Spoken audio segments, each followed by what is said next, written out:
Okay. Hello, guys. I'll be with you in just a moment. Okay.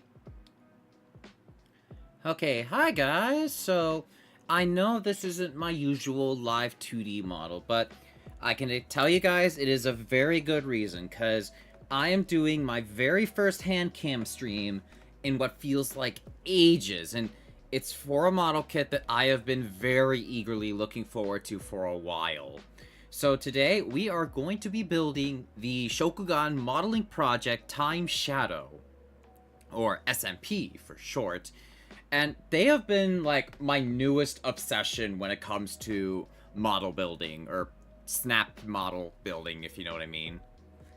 If you guys don't remember, a few months back, I did a build of the high-grade G-Quux around, like, late October, early November, give or take. And I had a lot of fun with that. But I'm very happy to be back with it once again, especially with what is one of my favorite Power Rangers seasons, Power Rangers Time Force, which is inspired by, Mirai Sentai Time Ranger. But oh boy, we got a lot to look forward to here. Hey, Jean Marie, hi, how are you today? Hello, hello, we're happy to have you here today. Just gonna spend a little bit of time to, catch up to my chat and what have you. What have you been up to this past week or so?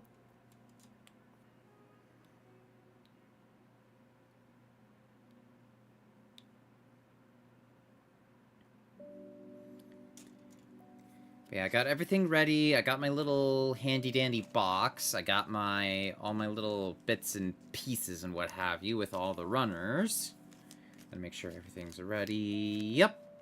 I see TimeShadow is looking a-okay right now. And all the individually colored pieces are looking pretty good.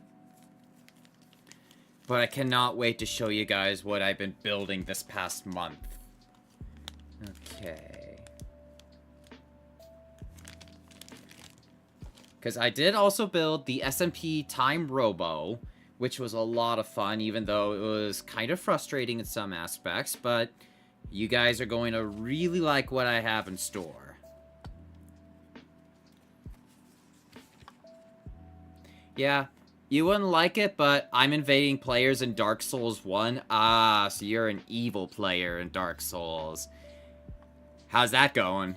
I remember, I haven't had much experience invading in Dark Souls. Like, I never liked invading, to be honest. Personally, I always preferred, doing co-op, helping them with bosses. It was a very fun, simple way to, build up souls, get currency, and grind a little bit while also helping struggling players with their bosses. Because I remember doing a lot of co-op a good bit when I was playing Demon Souls on the PS5. That was pretty fun.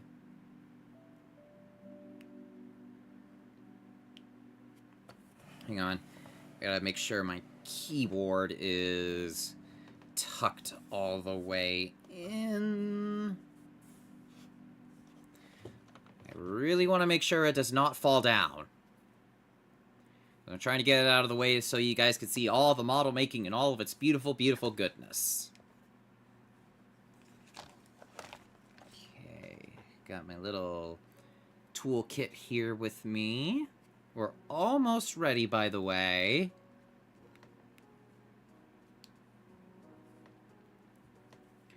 But I wouldn't mind maybe doing like a Dark Souls stream for you guys, because I haven't streamed Dark Souls in what feels like ages. And plus, I thought they were very enjoyable games to stream, and I did enjoy... I also help players with bosses, but mostly invading. I see. Alright, so I think I probably put you guys on for too long, but... Hi, guys! You now get to see all my little fleshy meat hands and shit. There we go. So... You guys could see my SMP Time Robo that I built. I finished this, I think last weekend? it was hard to say, really, but I kind of ran into a few obstacles along the way, like some problematic sockets, what have you. But yeah, the thing I love about this is that it's fully articulated, and some of the pieces come pre-painted on the runner. So if you look at, hold on, I gotta make sure my camera's focusing. If you look closely, you'll see that the face, the crest, and the little bits here around the head are pre-painted. Same deal with the chest here. It's all pre-painted bits right on the runner, and it really does help a really cool experience. And I don't know if you guys could see, its chest also has a nice little illusory three-dimensional effect. Very trippy. But let me show you guys what I'm going to be building today. So here's what we'll be building. This is the SMP TimeShadow, or as it was called in the US, the TimeShadow Megazord. Because we got a cool little stealth bomber that turns into a ninja robot. How can you not say no to that? And it also combines with Time Robo, so you get 2 distinct combine modes as well. Pretty cool, isn't it? But we got ourselves a build coming up ahead, so are you ready? Okay, so this is definitely going to start us with the butterfly joints, which if it's your first time building an SMP kit, take your time to sand the pegs for these joints. I cannot stress this enough. So we're going to go start off with F12. And then, so yeah, we got this out. We need to get our little sandpaper bits ready. Oh, and also my sanding sponge, too. These come in really, really handy, my friends. Okay, and you will see why. So, let's see. We need F11 and F18. Okay, F18, it's this piece right here. Here we go. And then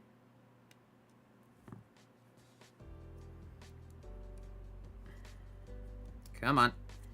Sometimes it's hard to get these out, and you gotta do a little bit of twisting just to get them all out. Let's see. F11. It's this piece right here.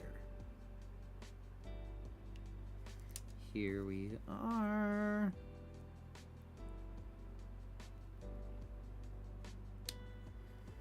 Okay, we got all these pieces out, so let's see.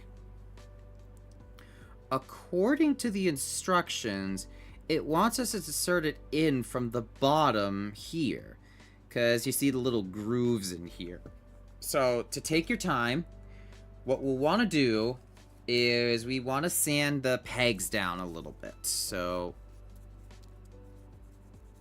just sand this down carefully and gently, so that way the pegs don't cause friction as much. So, I've had some not so pleasant experiences with some of my kits. So, let me tell you all a story. So, when I was building my SMP Victory Robo, or the Lightspeed Megazord as it's called here in the West, I was trying to insert the little arm peg or shoulder peg, and I fit it in a bit too hard, and it caused the hinge to crack. Yeah, and I was a bit scarred, and I tried doing like my Tamiya thin cement to keep it in check, but unfortunately I haven't had any luck to fix it. So I might try some sprue goo if possible, like get some spare black ABS bits, and we'll see where we can go from here. Here we are. And just gotta take our time to sand all of this down. In the meantime, let's also sand this peg a little bit too. Oh, yeah. We need to sand this down a big time.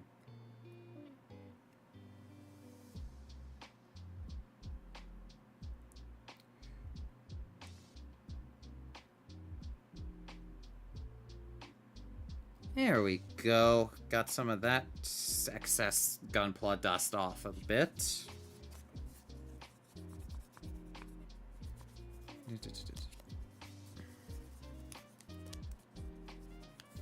Okay, now let's check to make sure this all fits into place. Okay, so...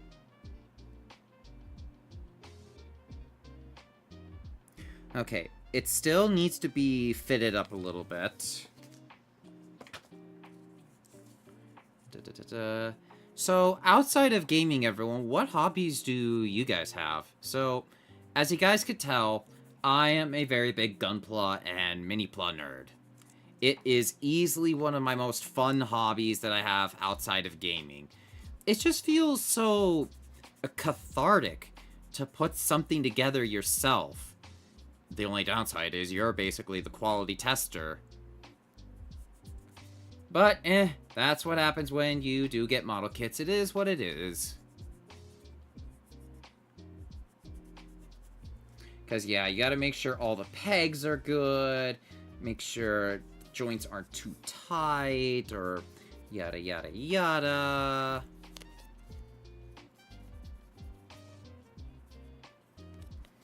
Okay. So, for anyone that has played the Dark Souls games, what are your guys' favorite bosses in the series? It's very hard for me to say, but I like the Ornstein and Smo boss fight. That boss was iconic. Because you gotta choose the way how you want to go down. You want to go down with Ornstein with lightning powers and big range, or do you want to go against Smo with high-powered lightning attacks? So it's pretty cool, really. I know a lot of people want to take out Ornstein first, because Smo was a little bit easier, but I was admittedly a masochist, because I wanted Ornstein's armor. Okay, it's still a bit large, but we're just gonna take our time. We really want to make sure to take our sweet... Oh, I almost forgot. I need to change the category.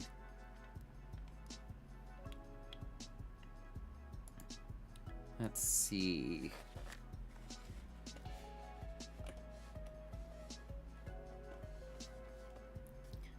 There, miniatures and models. There we are. We got the stream category updated. So let's get back at it, shall we? But yeah, for these pegs, just take your time and sand them down until they fit just good enough. I cannot stress this enough. ABS is not as durable as the Gunpla polystyrene is. And as I said before, it is traumatizing to see that happen to your model kits. Like, I treat both my PC and my model kits as if they were my children. I mean, I don't think I'm planning on having kids anytime soon, and otherwise, I would also get cats as a kid. I'm more of a cat person anyways, to be honest. Like, it's funny, really. I started off as a dog person, but when I realized how much hard work they require and maintenance, I ended up becoming a dog person through and through. Ooh, that's a very perfect fit. I like it. Now, let's get this peg sanded up really nice. Because we really want to make sure the butterfly joint doesn't break.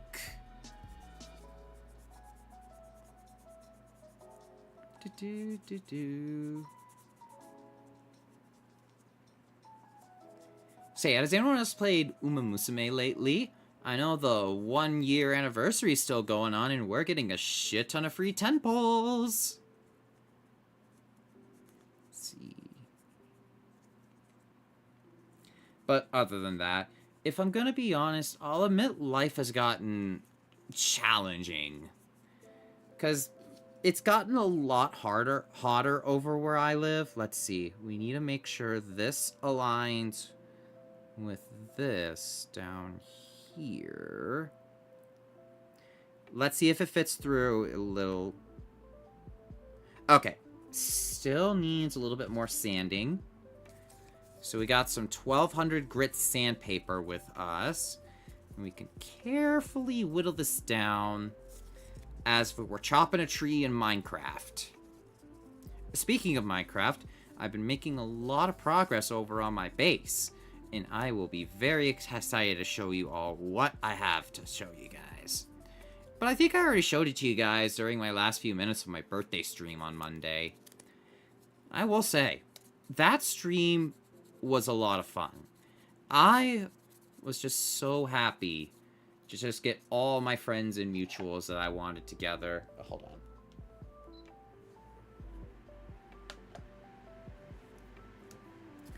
Anyways, I needed to turn my fan up. Because it does get pretty warm where I live, especially in the summertime. Hold on. I got a Discord notification.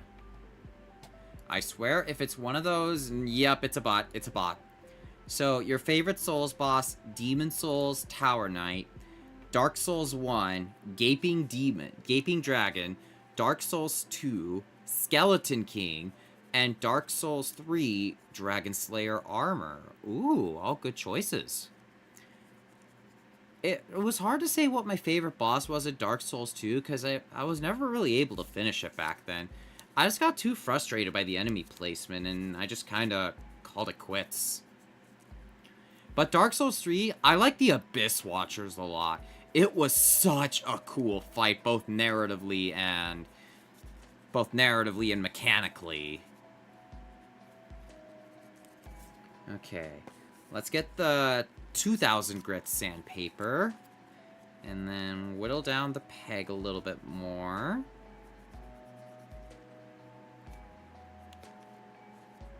And we got some chill lo-fi music for you all.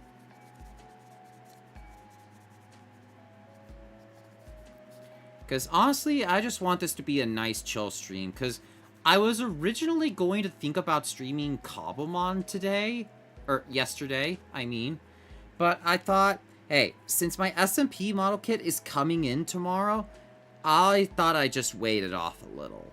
Yeah, so it inserts through here. And then let's see if this fits.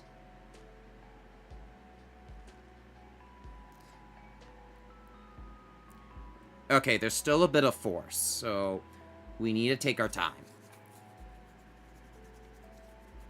Back to filing we go.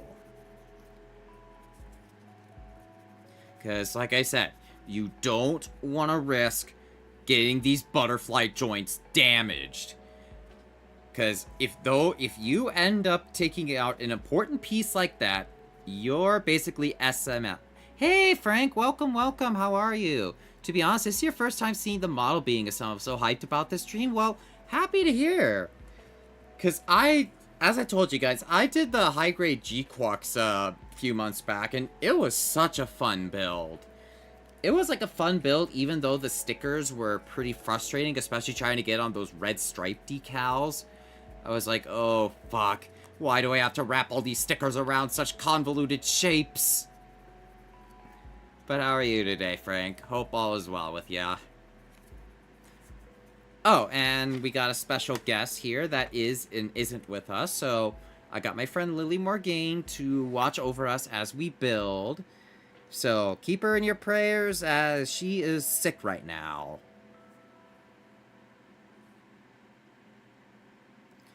But yeah, she is going to be our lovely yes! I was able to fit it in, no problem. So let's test the joints. So the way I like to handle these is I like to do little stress tests like this to make sure the pegs are all good. So yeah, the butterfly joint here is good. That's great. Not sure about this one, though.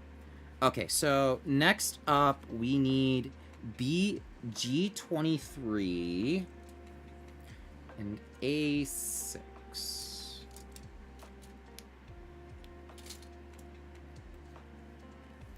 Okay, A6. That's it, right here. And if you got a good pair of nippers, you could just, like, hit them at the sprue or the gate. Because normally you do, like, a two-step maneuver for if you have, like, a weak enough set of pliers. Yeah, I hope she gets some rest, and I'm mostly drained from today. Spent too much time and money. Oh, what happened, Frank? Do tell. Okay, just gotta shave off just a little bit. Not too much, but should be just enough to ensure that the whole thing feels smooth. Because, you know, I wouldn't mind doing another party game collab again. Okay, so sticker 18. Which one's that? Time to look at the sticker sheet I have. Okay, it's this one. So I think what we'll use instead is my pure black display marker. When it comes to... yeah, when it comes to getting painting done, these things are boss. I love them. Love them, love them, love them. And we're just gonna paint this until we get a nice, even coat of black.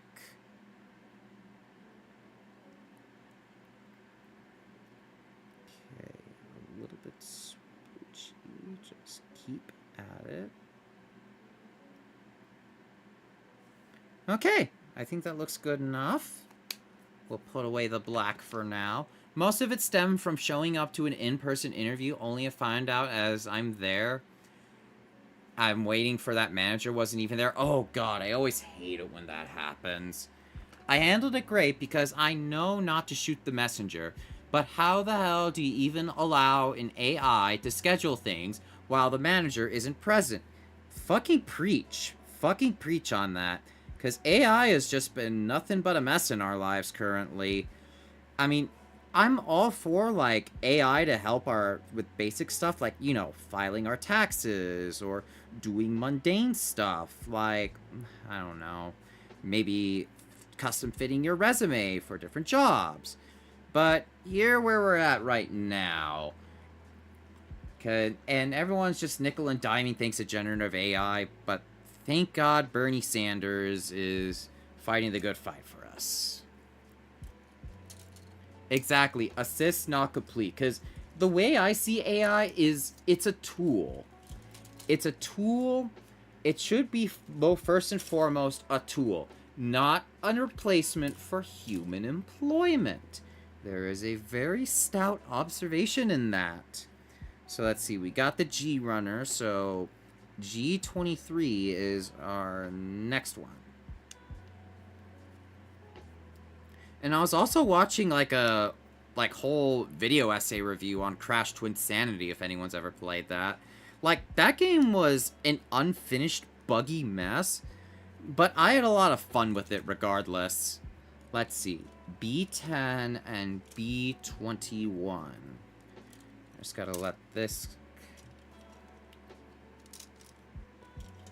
Here we are. There we are. So, if you guys look a little bit, you'll see that the silver on these pieces are a lot more shiny than the other pieces on this runner. The reason why is SMP kits have a lot of parts that are painted right on the runner. And it makes for a really good model when you get it right out of the box. So, let's see. We need B10 and B21.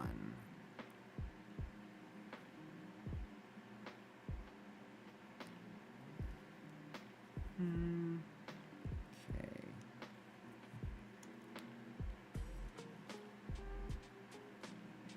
Next, B21. It's that piece right here.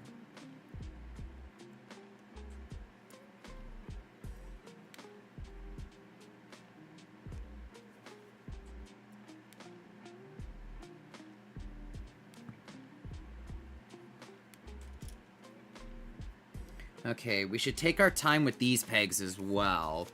One may never know what could happen with these. But I will say the new season of Marvel Rivals has actually been a pretty good comeback.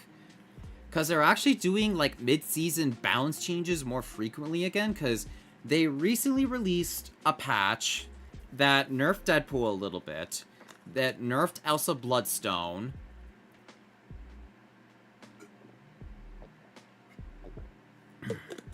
Yeah, nerfed Elsa Bloodstone's health from 275 to 250. And they gave a whole suite of buffs to White Fox. And I'm glad they didn't go, like, too overboard with the buffs, because they know that we're tired of support ultimates being these 10-second immortality circles of nothing dying for, like, 10 seconds. Like, I'm looking at you, Luna Snow, Cloak and Dagger, Invisible Woman. Because, yeah, I don't find that really fun.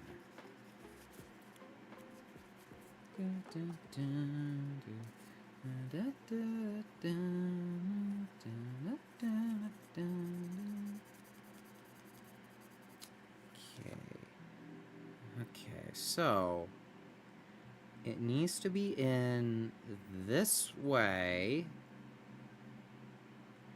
And then let's see if this inserts properly. Oh, it does.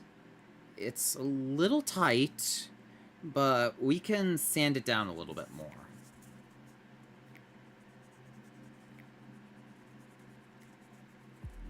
Just carefully whittle it down and move your hand, not the part.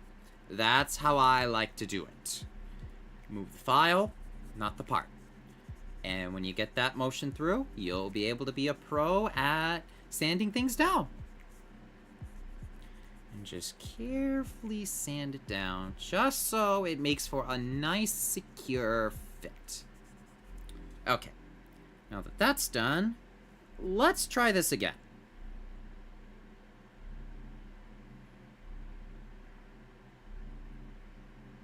There we go. It is a much better fit, and it fits pretty smoothly, I might add. Alright, I think with this, we'll be able to flip it over, and then... Okay, so first things first, we need to insert this piece first, above all else. And this needs to be rotated in order for the arm mechanism to work. Next, we need to... Yeah, this big peg is going to insert like so. And we need to gently shimmy it in. Don't overwork the joint too hard. Oh! Hold on. I actually do want to double check this joint really quick. Ah, shoot. It's a bit tight, but we'll see if we can get it to work in a bit. Alright? That, and on a positive note, you're excited to be driving family places for the day tomorrow. That and the Mario Galaxy movie opening night. Ooh, yes, that looks poggers, I will say. I'm actually planning on watching that with Sloot sometime next week. Okay. Did I insert this correctly? Yeah, I did. So, yeah. So it goes in like so.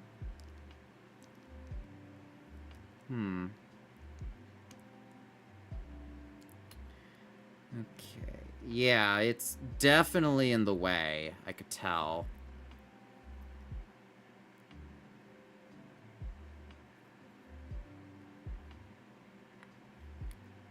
Might need to figure out a way to shimmy this out. But unless it's supposed to go in like this. Yeah, I think it's supposed to go in like this. Let's give it a try. Yup, it's supposed to go in like that. And we got this part all painted at least.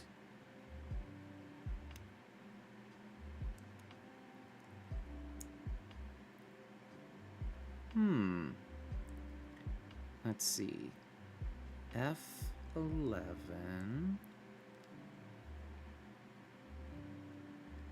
Is this supposed to go in the other way? Let me try.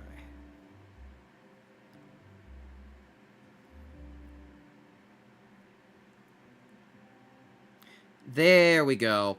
I think we need to weaken the joint. Nope. And it popped off. Darn.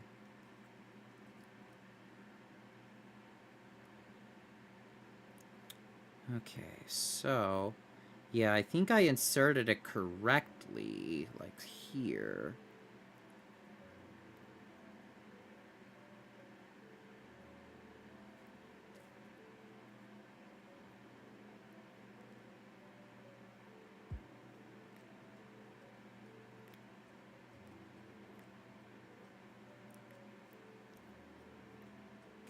Okay, yep.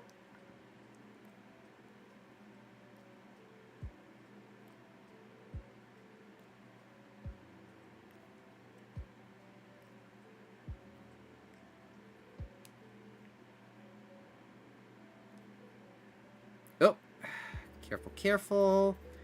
Be gentle with these and treat them like you would your girlfriend.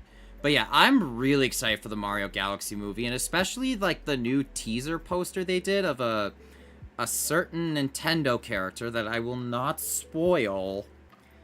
It's looking pretty darn good. Okay, so I think I got it correctly.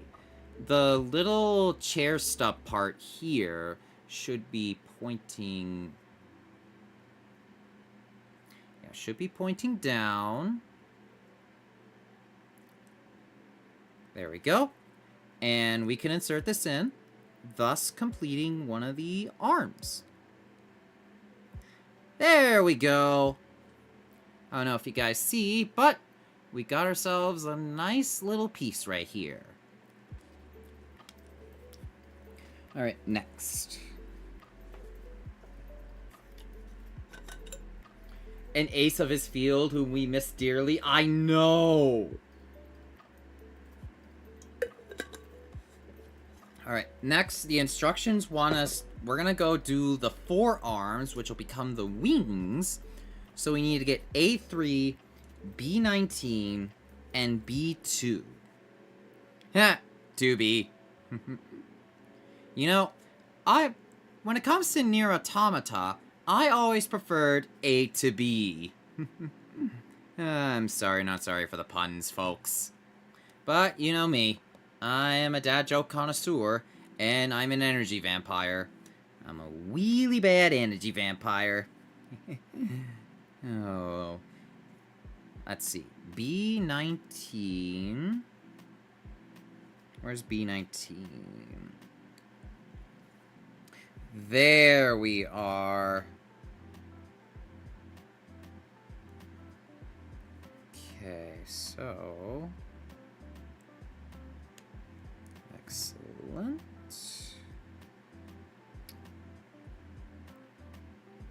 Next, we need A3. Okay, G, D, A. There we are. Found it. So next, A3.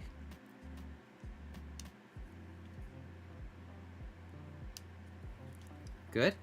You know, this is probably going to be turning into a Gunpla ASMR stream one of these days. Because I love the clicky-clacky. What does the alien say to the landscaper? Take me to your weeder. Oh, that's a good one. That's a good one. Okay, so it says to insert it right like this. Hopefully I got that. Yep, I got it. I got it. And the hand... hold on a sec. I need to sand down the ball joint a little bit. But I like that dad joke, Gene. That's a good one. You know, it reminds me of playing the Landscaper and the Plants vs. Zombies Garden Warfare games. That was my favorite engineer variant, if anyone's played that.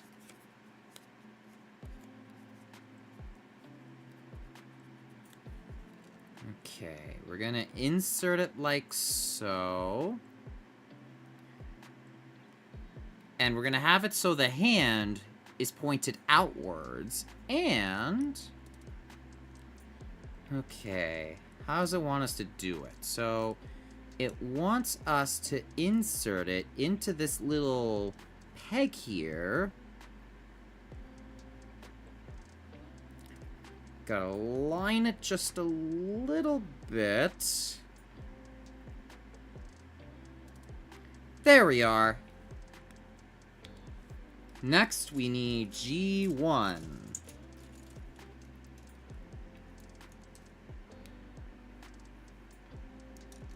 Here we are, G1.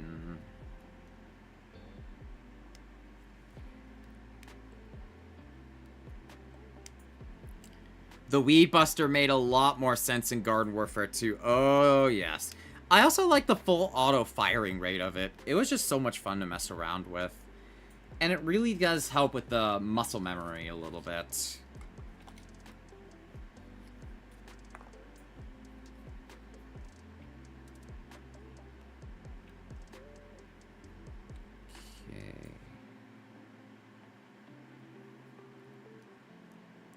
But yeah, I actually had a pretty good day at work today, believe it or not.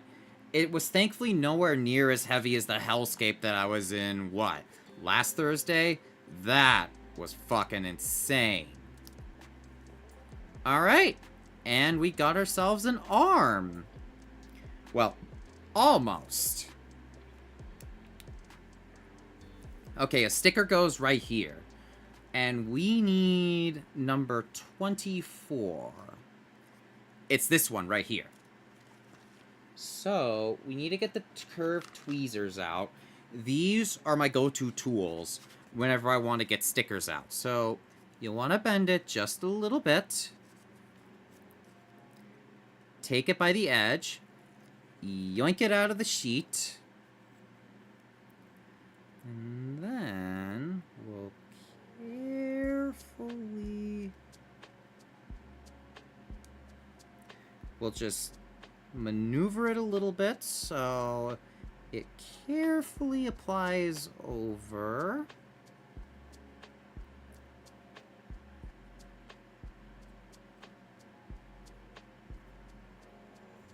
Push it up a tiny bit.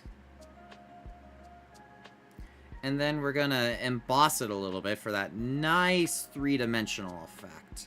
Because that's something I really pride myself on when it comes to my sticker work. I always wanted to make my stickers look as three-dimensional and as cool as possible. Okay, so that's done. Next, we need G5, B13, and I10. Okay, I'm gonna need to look in my box, so let's see if I can find them. Okay, I found it. You guys are gonna see something really cool. So, you see these two pieces right here? These are going to come into play with the Super Combined mode. And these are all pre-painted right on the runner. And it's really cool just looking at all of this meticulous, like, how do they do it? So, interesting little thing. So, this crown piece was actually one piece.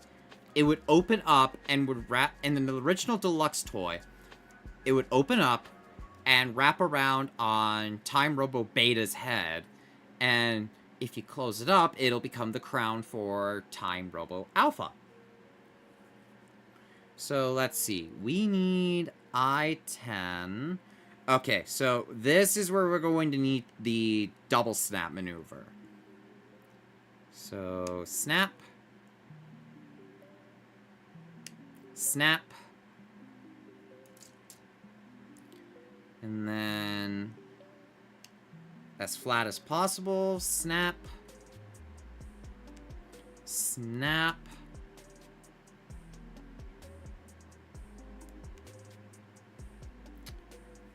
Okay, I'm gonna need an X-Acto knife to get all the excess bits out, but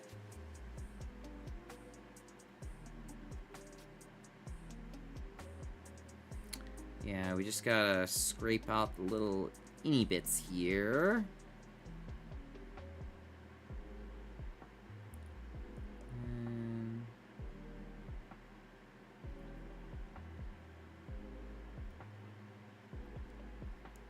There we go. Alright, this needs a little bit more whacking at it with the plastic. Okay. I think it looks pretty good. Alright, B13 and G5. Speak of the devil, here's G5. Bingo! Found it.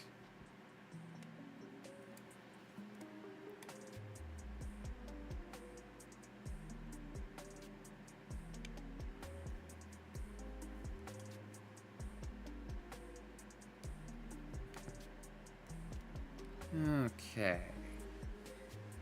G5.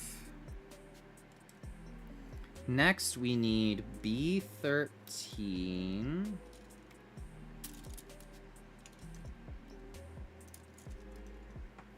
There we are. B13.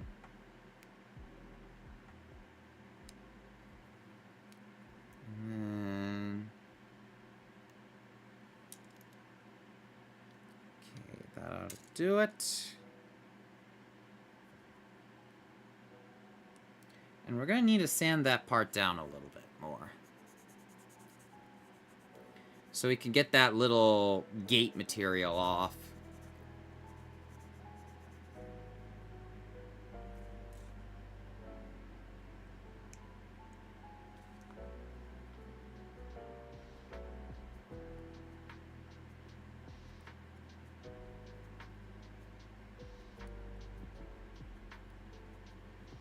Here we go.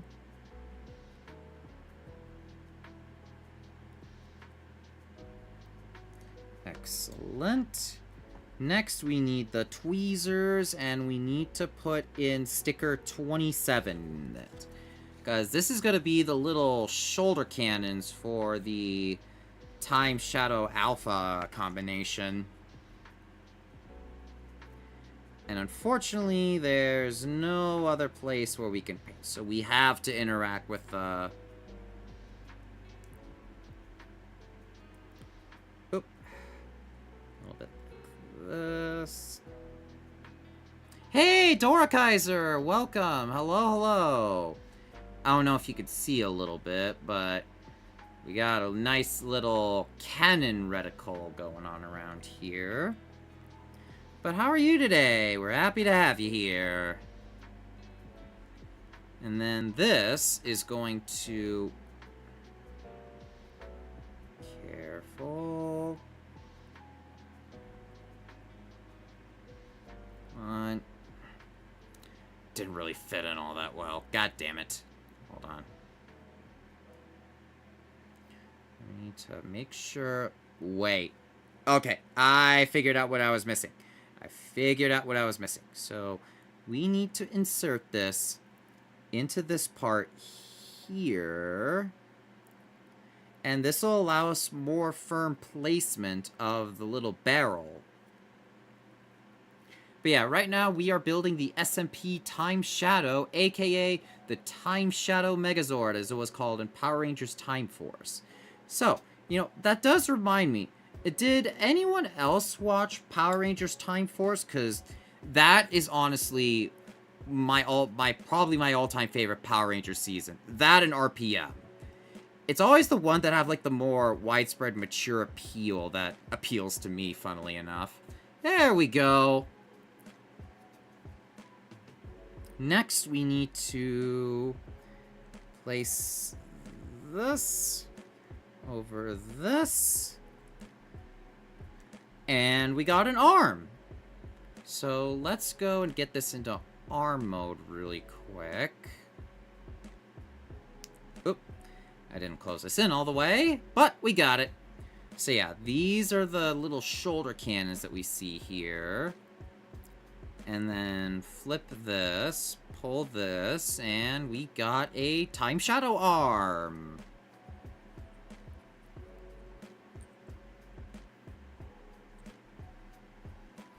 Excellent. It's looking very, very nice.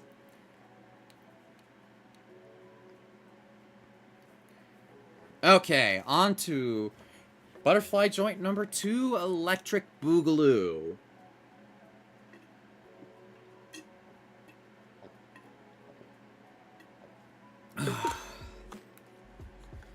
Always be sure to stay hydrated, people.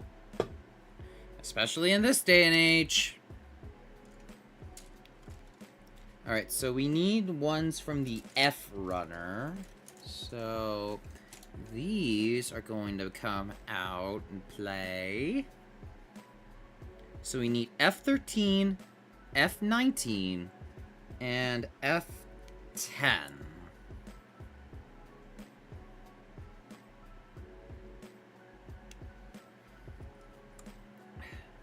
There we go. Next, F10. Oh, did you guys see the new Mega Stay Hydrated before the AI machines take first? We'll see about that. We'll see about that. I mean, I live in a world where AI is kind of the norm, but we'd still have to deal with them in the level in AI, but it is what it is.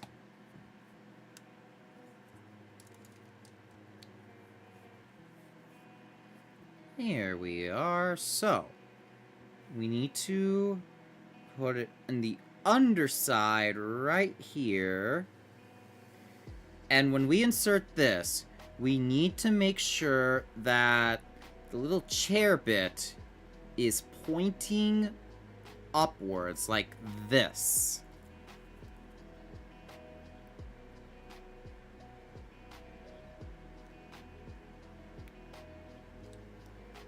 Okay. And boop. So, let's get this sanded down a little bit, shall we?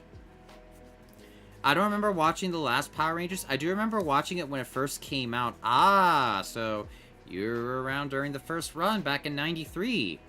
I was like 1 year old when it first released, but I still owned a good bit of the toys. I had the Power Blaster set growing up, or if we're going by the Sentai name, the Howling Cannon from Jew Ranger. Yeah, I think Howling Cannon just sounds way, way cooler in my opinion. Let's see,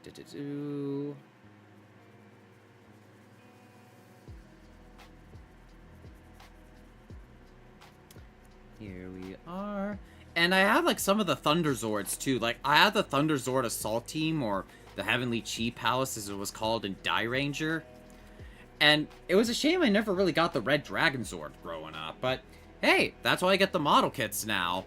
Because it allows me to get the toys I never got as a child. Because I got the original Dino Megazord, aka Daijujin. I got the Thunder Megazord, or the Daireno, if we're going by the Sentai names. I got the Ninja Megazord, or the Kakure Dai Shogun. The Shogun Megazord, otherwise known as Muteki Shogun. Okay, so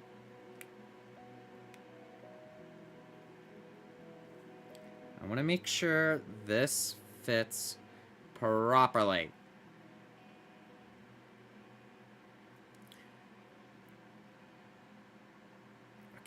Good. Nice little fit here.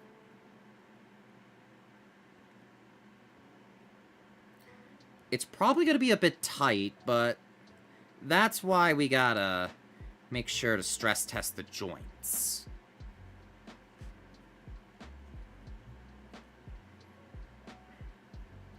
Yeah, see? It's always important to stress test the joints, and this one should be working pretty good, all things considered. And now the hard part. Taking care of this peg here.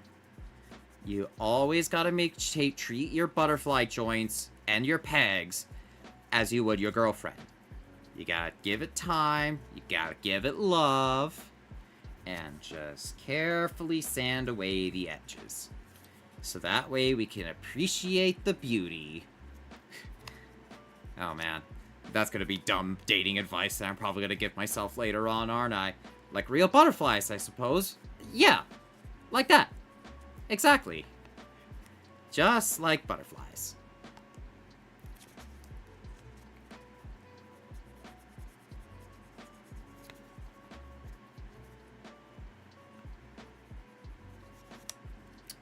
Here we go. Okay, so this side facing downwards. And then let's give this a little stress test. Or see if I can fit it in. Not quite. It still needs a little bit more sanding.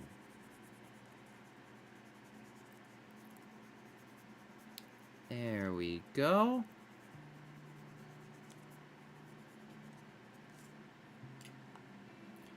But yeah, you guys ever have those moments like where, you know, you're under like a tense situationship and you just can't help but reminisce about how things used to be when they felt great?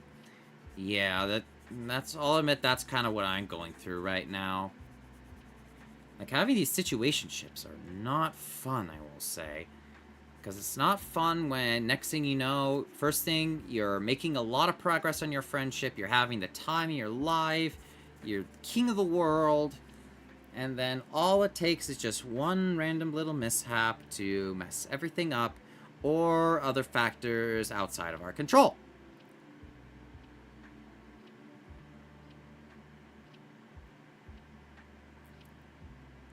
Here we are. Come on. Yes! Alright. A little bit loose like the other, but it's still pretty good. Okay, next up, we need to get A5. Okay, we need to get the B runner stuff first and get the joint done.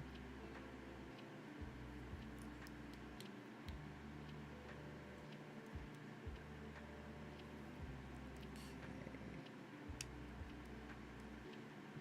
Here we are. Next, we gotta get this peg right here. And so far, I haven't had really many mishaps with this model build so far. It's been very smooth. Same thing with my Time Robo. Like, it's had a few minor hiccups, because the socket for TimeJet 4 right here was a little tight, and whenever you rotate it, it kind of pulls away. It's annoying. But yeah, it's still a very nice kit, and it's really cool to compare this to the original toy that I grew up with, which was the Time Force Megazord. And I love that with the Time Robo here, the blades are on gear, so you can replicate the finishing move that they do in the show, where it's like this, this, this, and time's up.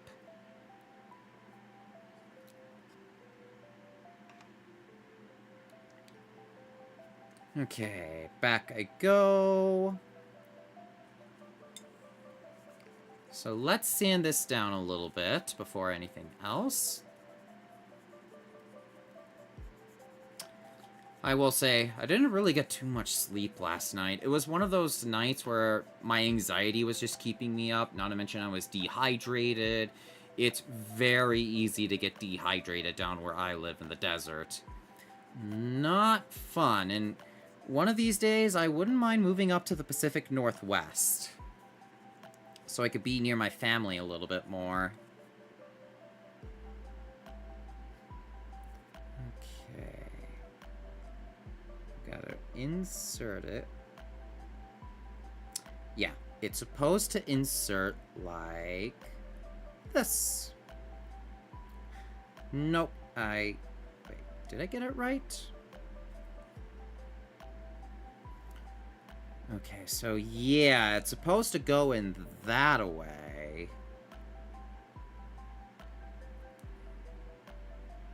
There we go. Looking pretty darn good, if I do say so myself.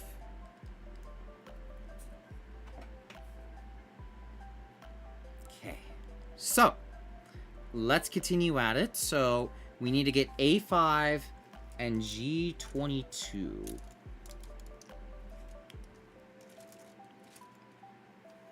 A5, right here.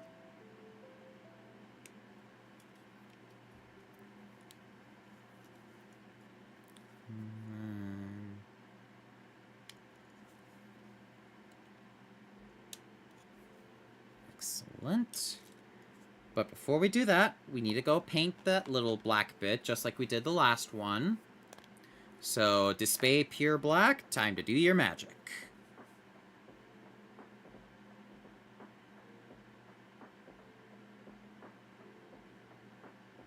Oh.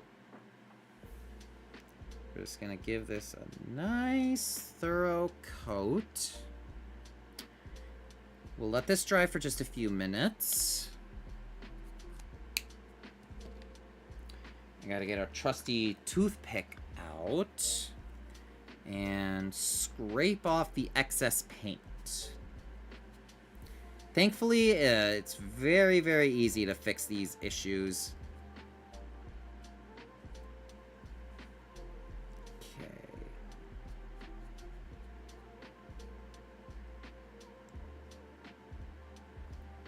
Here we are.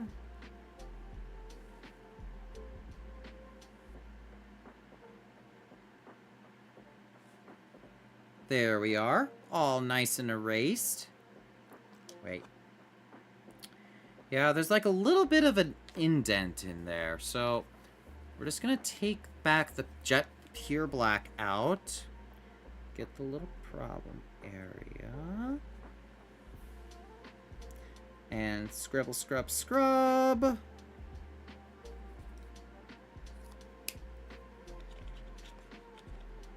And that ought to do it. Take it out again really quick. Get a few more bits for good measure. And... okay, we're almost there. We're almost there, people. Okay. One swipe. Okay. I think that should do it.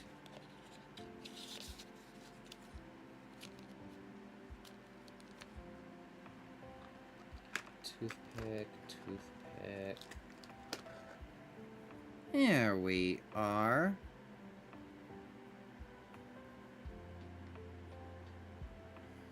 Okay, that ought to take care of it.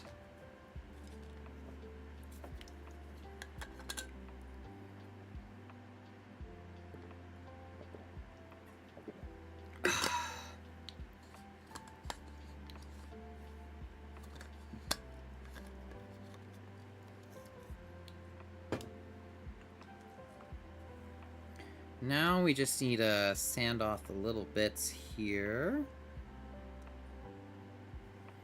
Okay, it takes care of the bits on that part.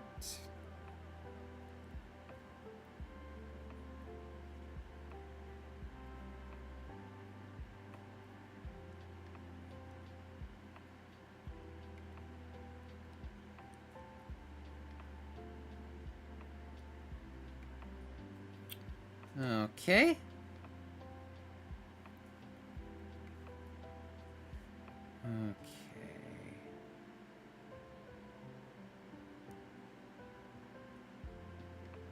Next, we need G22. If I remember correctly, it was... Yes! There it is. G22! Found it!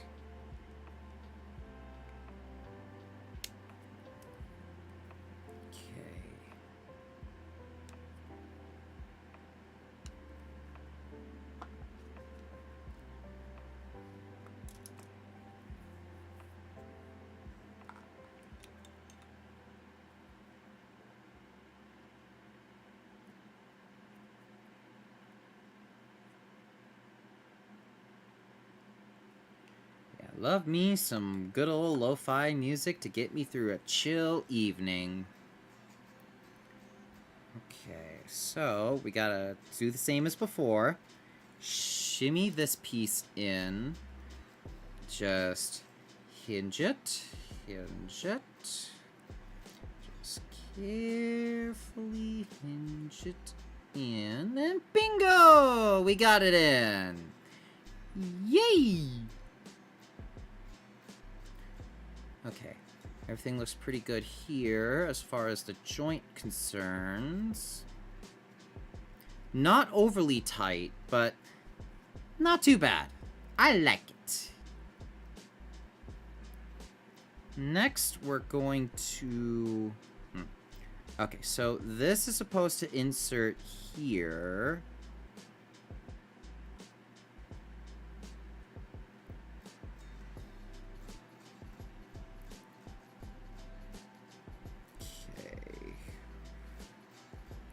Yeah, I think we got this right. So, looking at the instructions, everything aligns. And we can close this up. Excellent. We can see the arms are starting to take shape.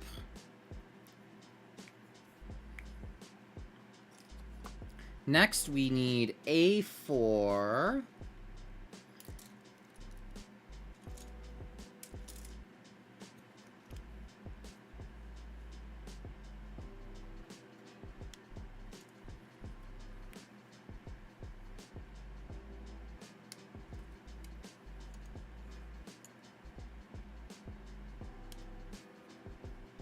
Okay, B20 is next.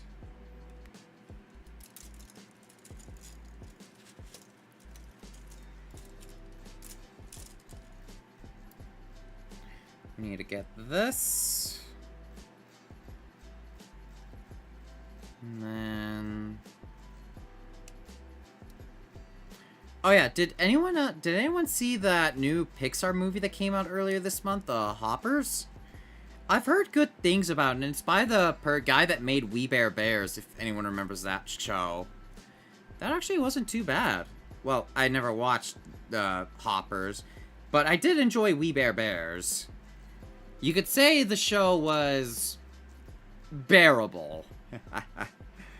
Okay, I'm sorry, not sorry for the pun, guys. I mean, hey, an energy vampire needs his num-nums somehow.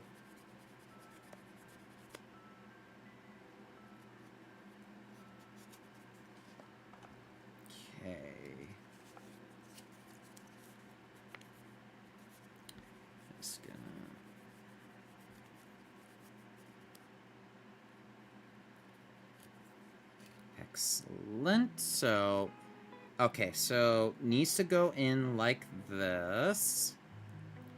And then insert so it fits flush like this. Awesome! It fits perfectly flush.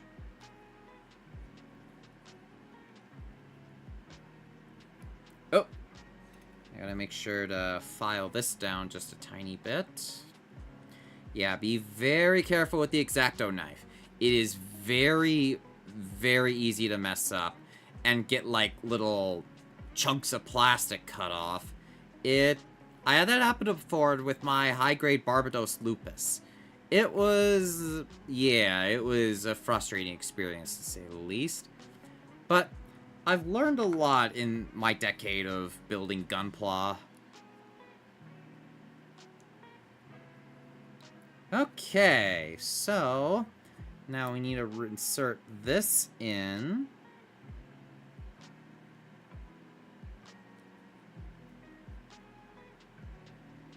Oh, I don't think all of this is all the way, but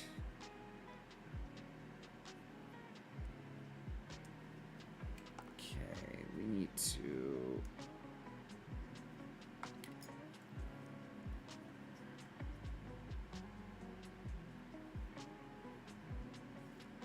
Okay, G2 is next.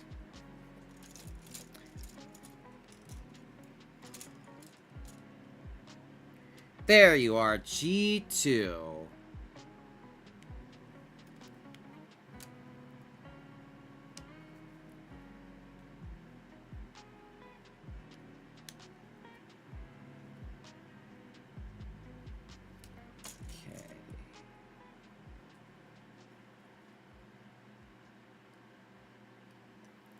Okay.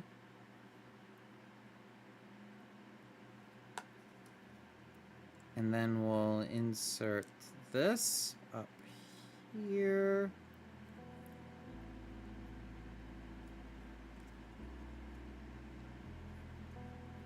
Okay.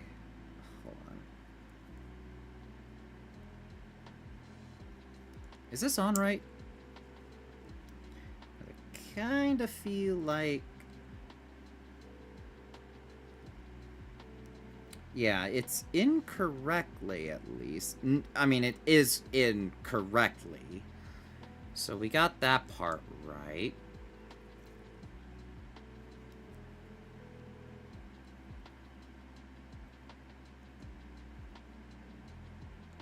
Okay, that's what I messed up on.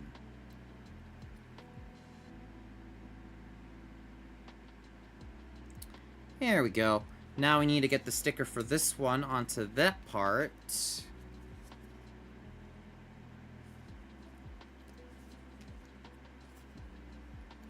And carefully align it.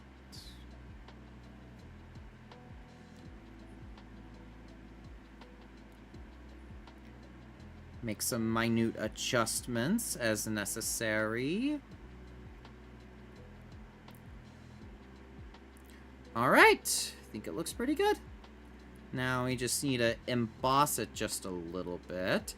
I do love your avatar. It's got massive Kamen Rider Shinobi vibes. Thank you. Kamen Rider Shinobi was a design inspiration for this. If you guys are curious on what other design inspirations as far as Kamen Rider goes from my design, there's also, let's see, Kamen Rider Abyss from Decade/Ryuki. Kamen Rider O's Shouta form. Trying to think what else. I may need to look over my design brief for any more inspirations. But yeah, those were the biggest inspirations that I had.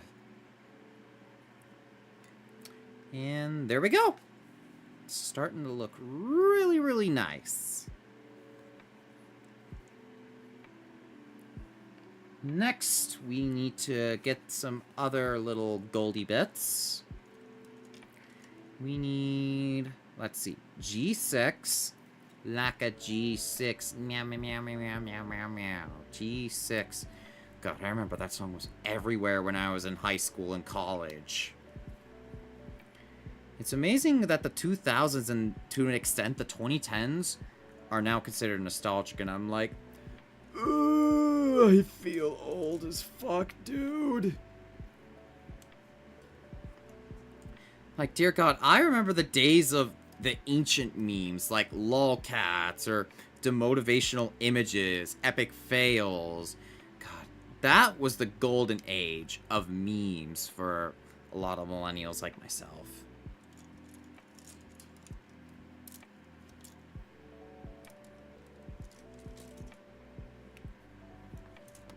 Okay, I do want to stress test this joint here a little bit. Yeah, looks pretty good. It's okay.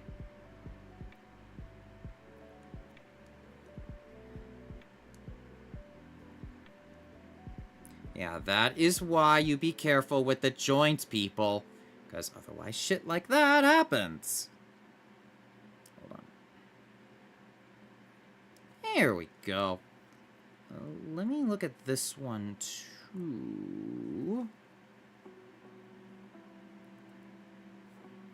And then, let's see. We need to get the X-Acto knife, straighten this part out a little bit.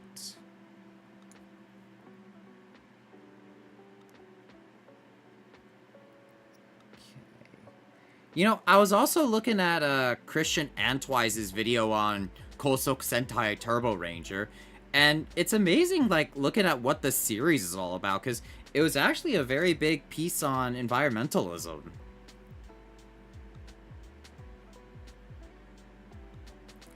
Okay, how is this insert?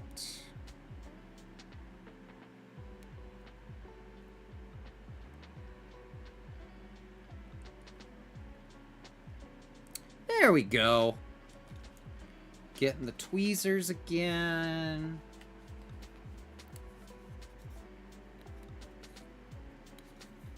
And then get the sticker.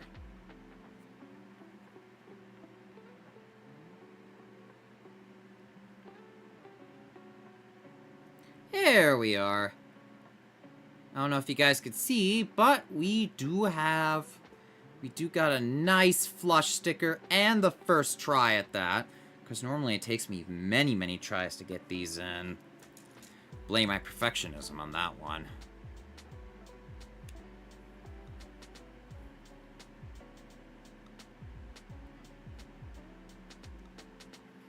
So, same deal as before. 2-step snip. So, step 1, we take these out like so.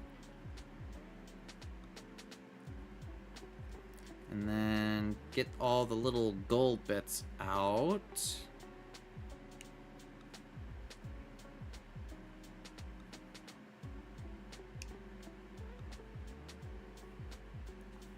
And then X-Acto knife all the remaining stuff off.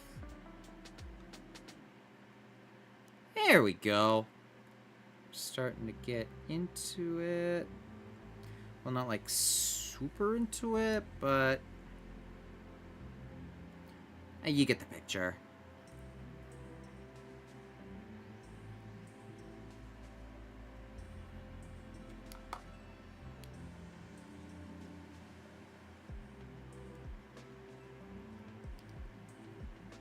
Oh, hold on a sec. Still some gold bits running amok.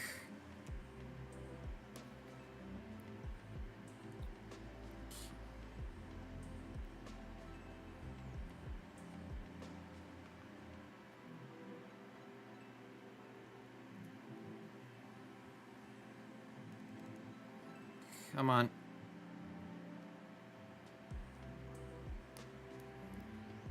There we go. We got this in.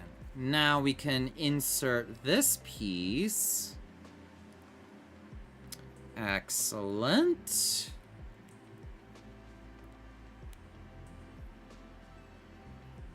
see. We're gonna test this into arm mode for a little bit. Okay. Looking pretty good. The connection is smooth. Okay, so we got both those bits done. So yay on that.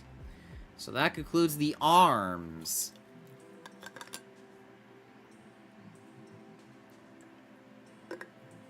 Hold on a sec. Hold on.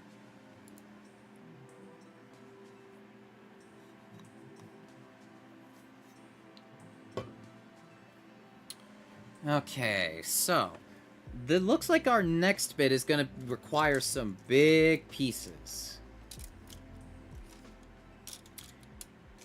Well, I'm glad I got this runner out. You could say I'm a runner-up. I'm sorry, not sorry for the puns, everyone. Okay, so D3, we need to get this out.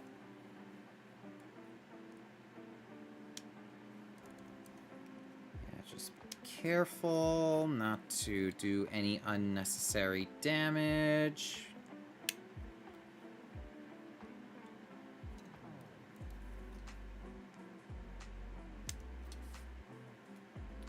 Here we are.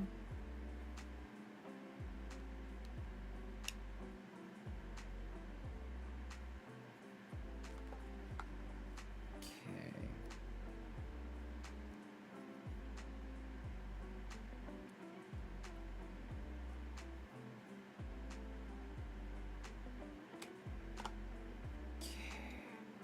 All right, next we need D1.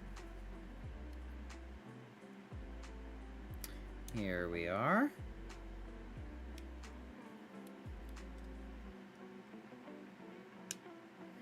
Here we are. One more sprue to cut off. Excellent. So it goes in like so. And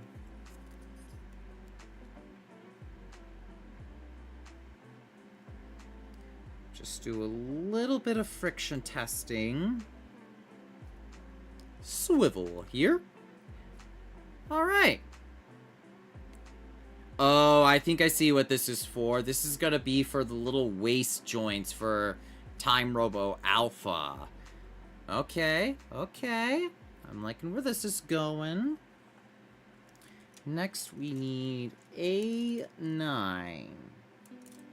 God, it sounds like I'm saying bingo cards for a moment. What am I in? A retirement home? Or better yet, in the bingo section of Tower Unite. That's G, F. Oh, that's the A runner.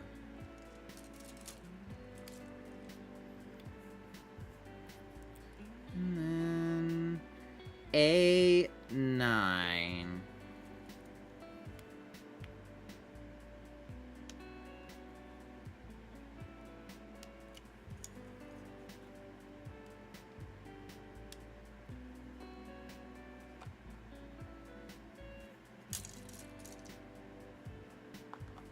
X-Acto knife once again. And then smooth out the edges a little bit.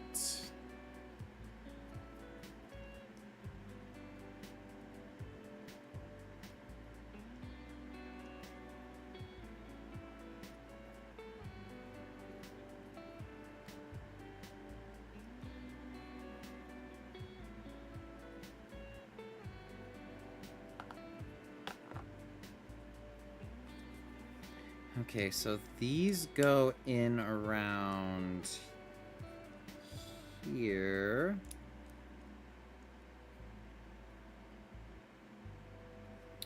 There we are. It's looking so much cooler.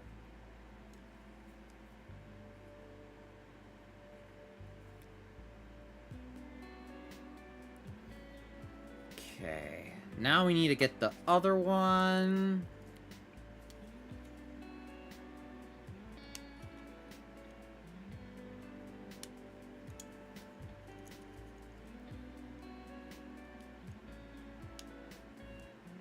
Here we go.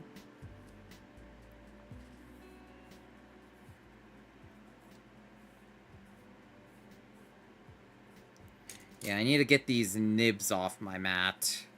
Or my mouse pad. Yeah, I've kind of really grown into doing model kits in my room. It's really, really nice, actually.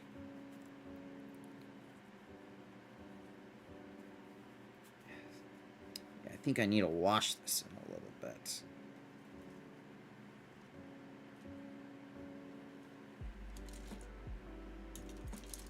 And then get these out.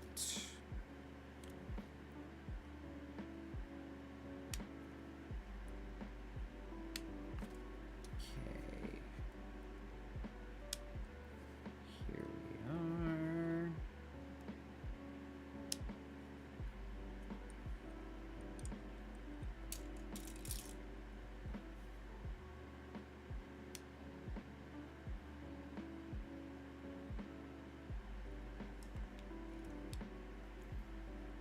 Okay.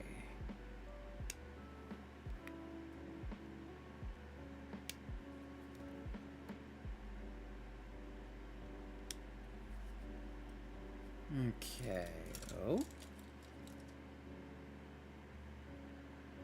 Yeah, I see there's some excess paint on one of my parts, but no worries. Not the end of the world.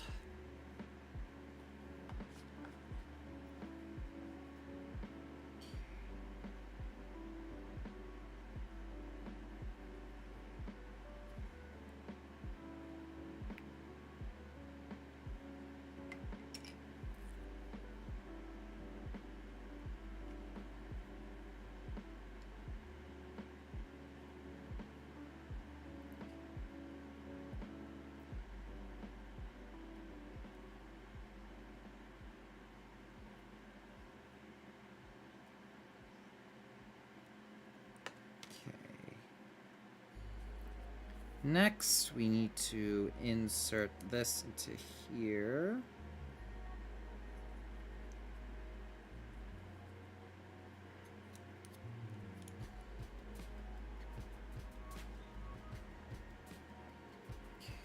Friction test. Wonderful. Everything is smooth sailing so far. Wait, before I do that,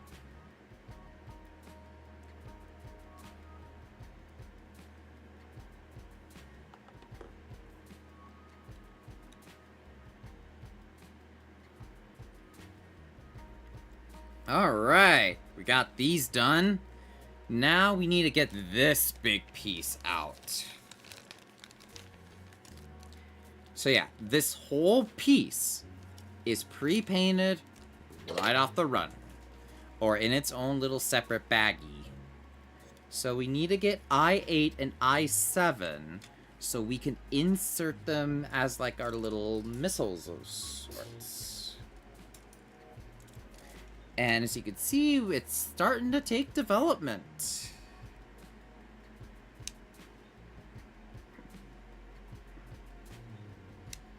Okay, so I-7 is the one that takes left.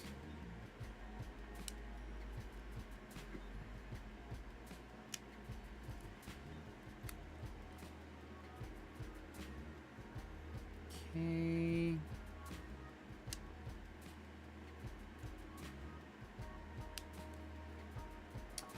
Here we are.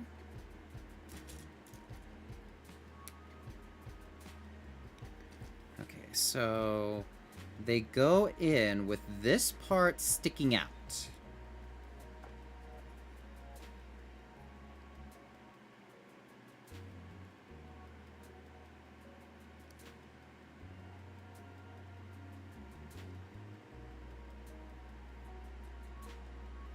Excellent.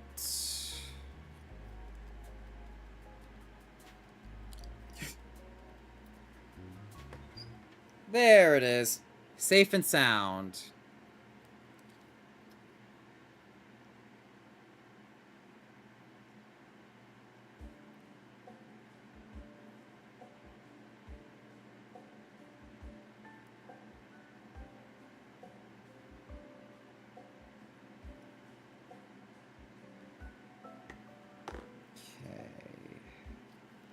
Let's do it with this.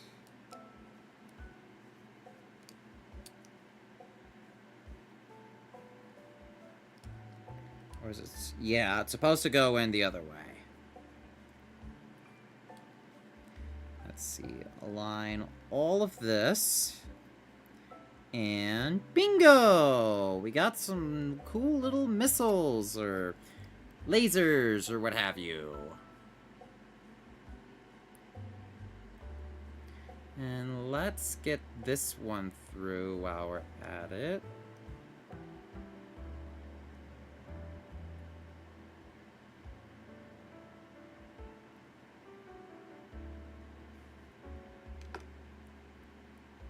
Okay.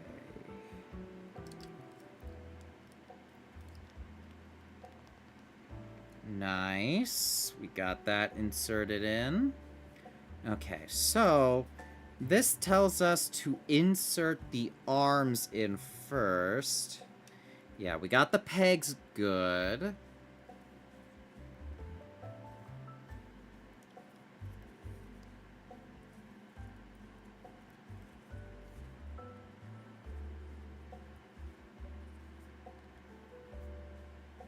So that's why I wanted to put us in like that.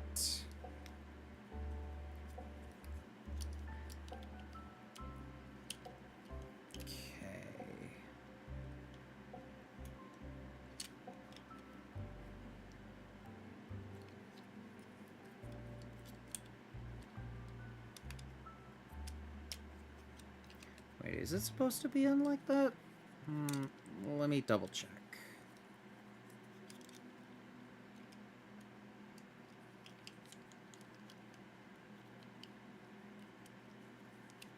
Okay, this is going to be a little bit of a tricky part. So, we need to... Okay. And then align all of this. Okay, because this has so many pegs.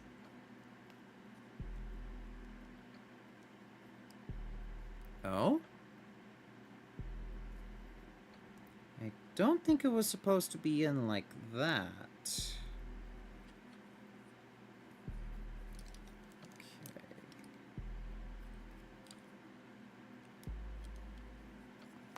I'm gonna try at least this part.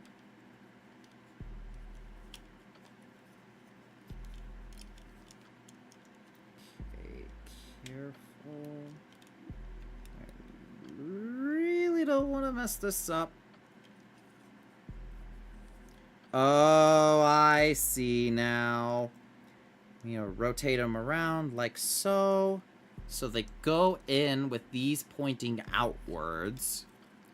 And with that, there we go. Fits in flush.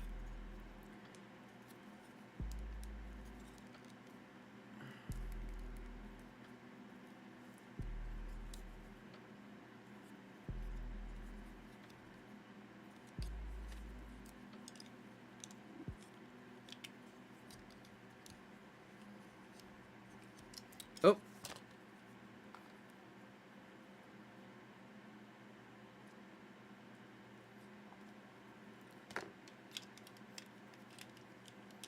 Okay.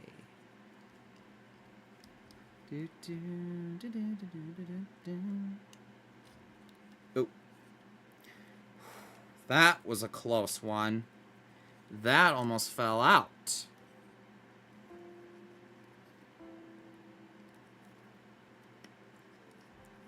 There we are. We got the TimeShadow main body done. And, ooh, it is looking really, really nice here. With the little gun turret. So, wait. Okay, so we need to get some...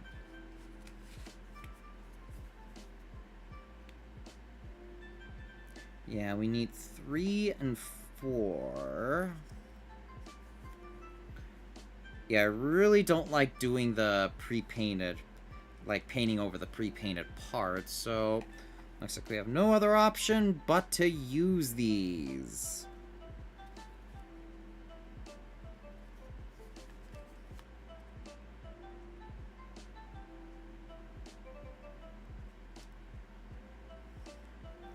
Okay, careful.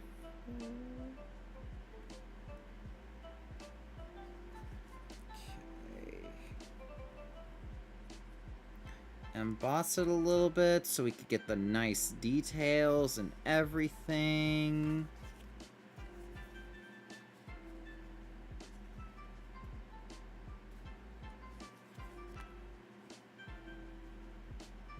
And then do the same. Wait. This one.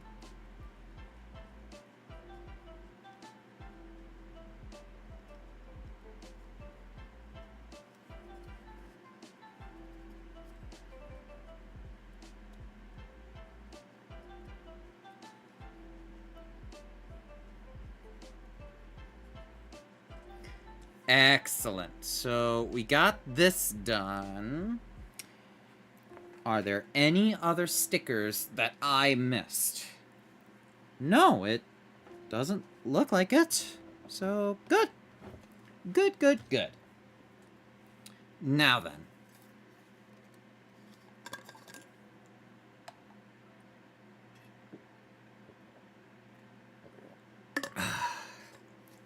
Sorry, needed to hydrate for a little bit. So we need the H runner and the A runner here specifically. So let's see. This is D. Okay, A. Here we are.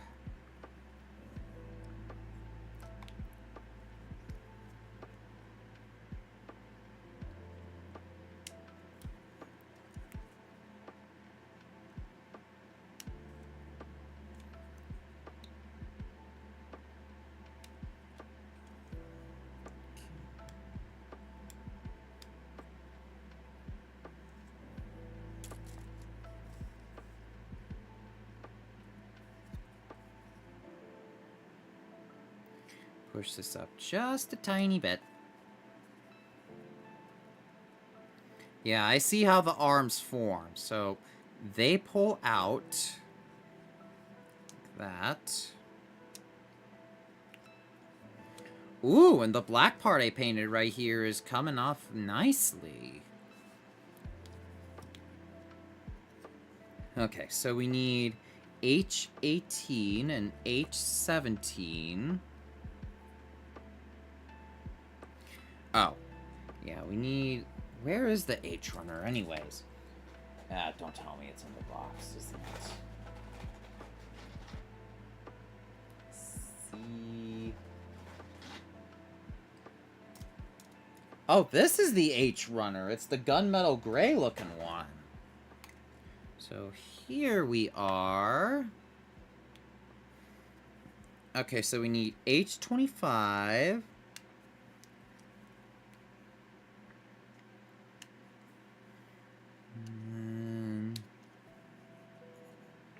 Okay. Next, we need H18.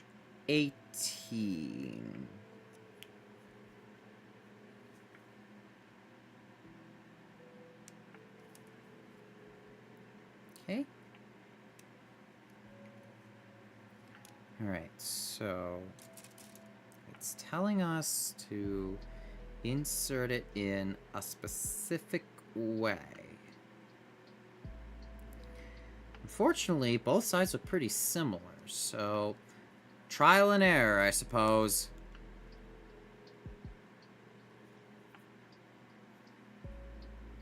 Okay, so there's like a one with a... Yeah, we had it correctly. We had it correctly.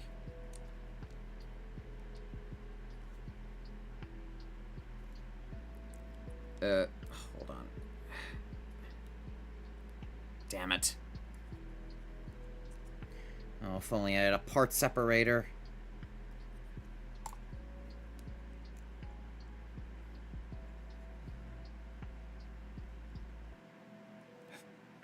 I really need to be careful with this. One false move and I got my booty... Got my booty in trouble here.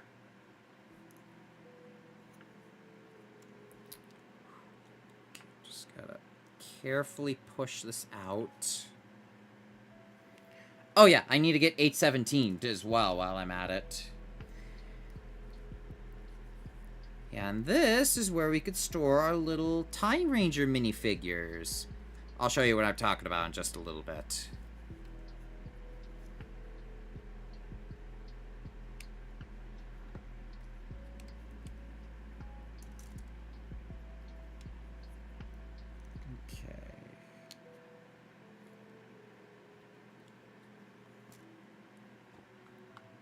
Okay.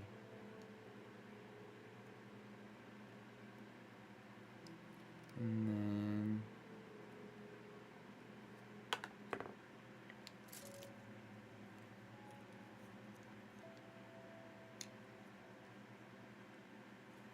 Okay. Got that in.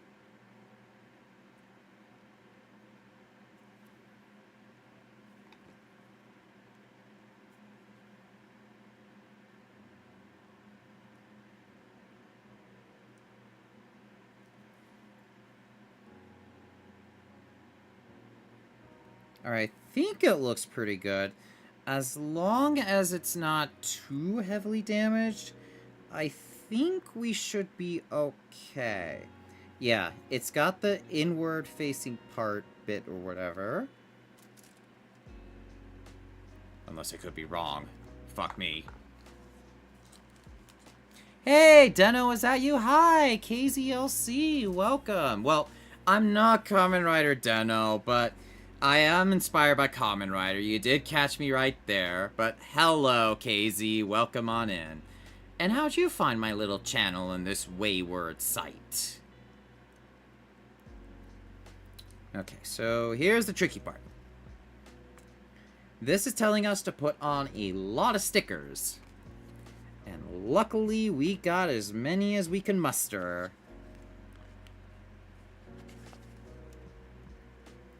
Yeah, I want to make it at least a little bit consistent.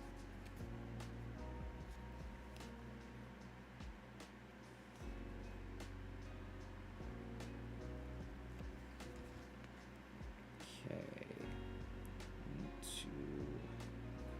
Oh.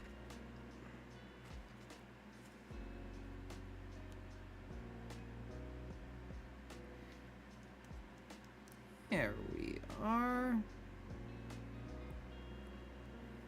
Excellent. Now we just need to put in, like, you know, do the usual magic that we do with the indenting, or embossing. Hey, Sylvester JF, how are you? Hi! Thank you for the follow a few days ago. How am I? I am doing pretty good. I am building the SMP TimeShadow right now, and I actually had an okay day at work, so I am not complaining. And how are you today, my friend? Happy to see you here.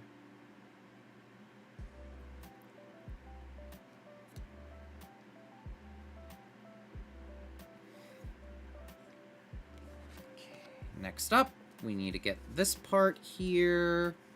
You're doing... Is that TimeShadow? Yes, it is. It is the SMP TimeShadow that I am building right now.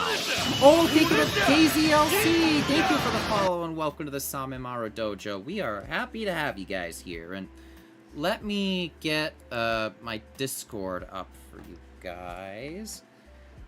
Keep in mind. Shoot. Hold on. I need to...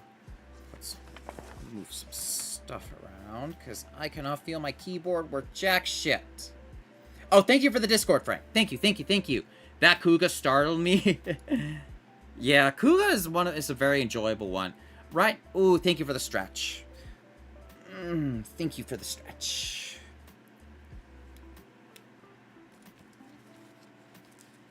But yeah, we are currently in the process of getting some sticker work done. But yeah, we are currently building the TimeShadow right now. We have this bit done, which includes the arms and the whole wing system, what have you.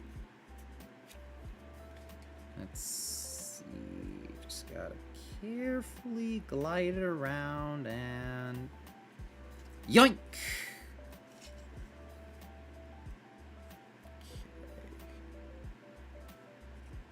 By the way, I also do have Time Robo with me as well. Okay. Yeah, I could show you. I'm more of a Decade, Kabuto, and Geo fans. Remember, Decade 21 form cannot hurt you. I like Kabuto too. It was my gateway into Kamen Rider myself. But yeah, here's Time Robo here in mode alpha. Yeah. And the swords are on gears, which is really cool. It faithfully replicates the transformation, and I did do a little bit of painting. I painted all of this with Mecha Silver, or Metallic Silver from Display. So I did do a little bit of painting. But yeah, it looks really, really nice. Okay, back to where I was.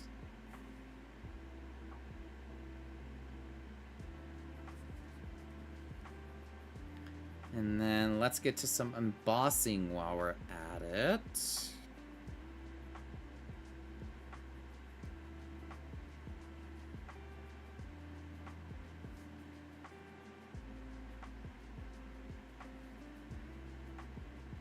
Yeah, because it's important to make sure that these feel as nice and 3D as possible. Normally, I would go about and, you know, paint them, but I wanted to be consistent with these bits over here, because I don't like having to paint over pre-painted bits that Bandai did, because I want to, like, relish in all of that nice, beautiful paint work they do.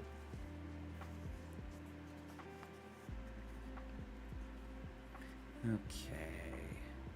Next, we're going to carefully... Okay, this sticker is a bit... Is your motif a shark? Yes, it is. My motif is, in fact, a shark. It's one of my special interest animals. Okay, this one is going to be a little bit more challenging, but I am up to the task.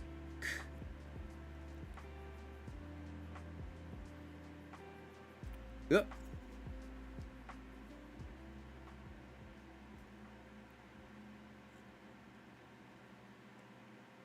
Okay. Just gotta get in. Your driver design reminds me of Deno and Gaim. You know, I could actually kind of see that. My driver or henshin belt is actually based on a CD player. Because I wanted to you know, capture the old spirit of the 90s with my design a little bit and go for that nice little Aero Frutiger Cyber 2000 style. And I think my artist, Commenjar Ashmish, did a pretty damn good job at that, I will say.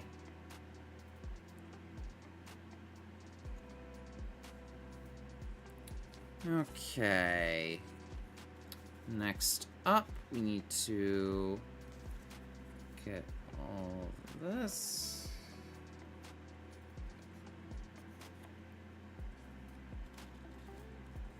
There we go.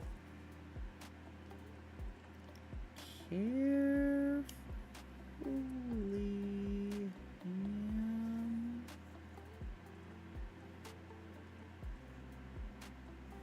And then carefully... Yeah, because I'm surprised that Kamen Rider never really has a CD-based henshin gimmick, because that would be pretty cool, I will say.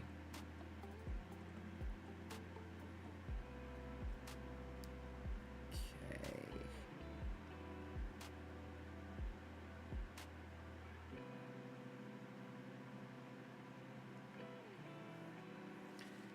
But at least with the little black bits here that I painted, they blend in flawlessly.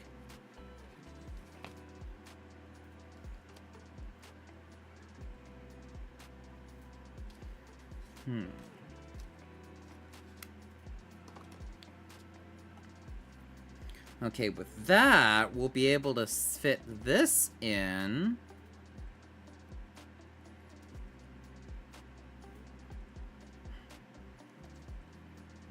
And then insert the little cockpit door here.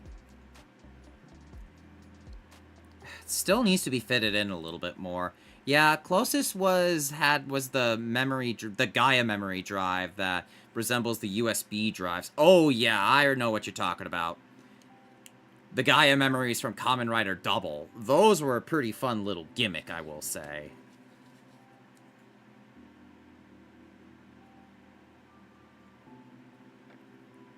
Okay.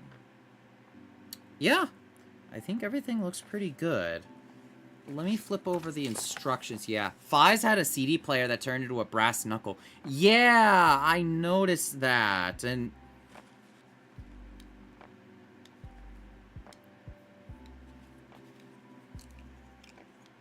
alright, I think we'll be able to fit this in now. I'm hoping we didn't mess this up. Just in case, I may be able to squeeze in a little bit. Or maybe if I can... Yeah, CD player little... I always thought it was a camera. Not the first time it's been told that it's a camera, but I specifically made it to be a CD player. Normally, I'd have my live 2D model out right now, but since my camera is needed, my webcam is needed to do all the cool web camera biddies or what have you... Yeah, so I'm going to be stuck with the PNG tuber, just like old times. There we go. Now that we got that in... Oh yeah, I definitely feel I can... Okay, so next up...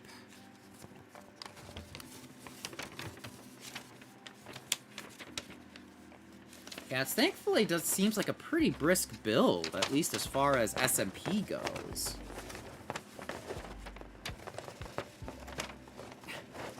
Hang on.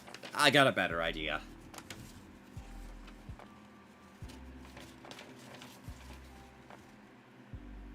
Okay, so we're gonna need the H runner for all this.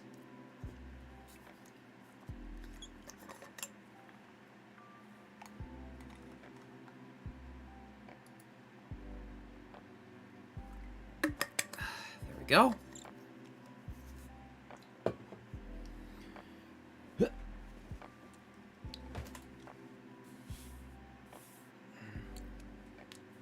Okay. So we need...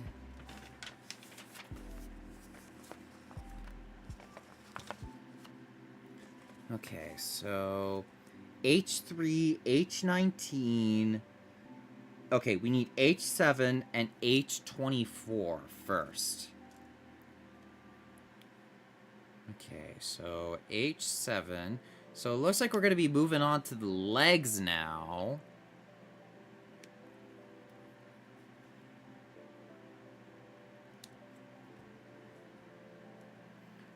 Okay. Next, H24. Okay, it's this piece right here.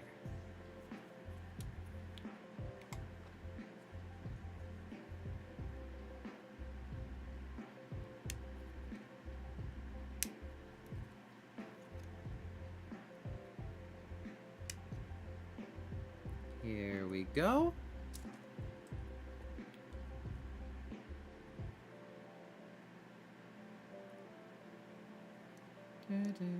So, oh, remember Kamen Rider June from Drive?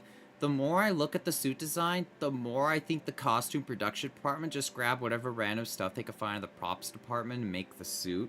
You know, funny you mentioned that.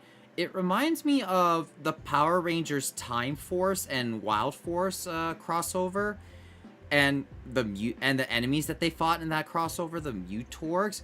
It was basically a kit bash of other past Monster of the Week designs. Because they were originally going to do the movie stuff from Gal Ranger, but that never really came because all the stuff got destroyed in a fire, if I remember correctly. Ah, there we go. I didn't expect it to insert like that. Interesting. Okay, the sliding in this is really, really cool. It's very... Okay, so we need to get H19 next.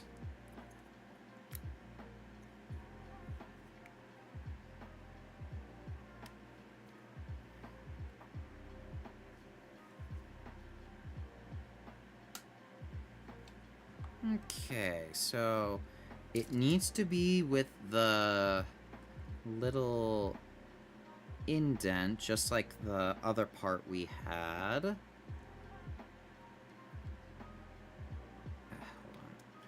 on. I kind of want to learn from this a little bit, so we're going to take our time to sand this part. Okay, Razor, I gotta go. I wanted to stop by and say hi. Nice meeting you. Enjoy the rest of your stream. Well, thank you, Sylvester. Hope you have a good rest of your night. Let's see.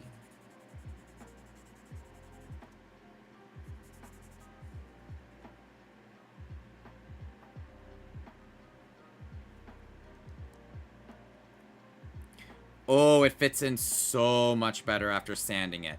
You see, this, my friends, is why you sand down your pegs. Because if not, you're going to have a bad time. And your parts are going to fall apart, yada, yada, yada. Yeah, it's a vicious, vicious cycle, I must say. Alright, we need H3 now.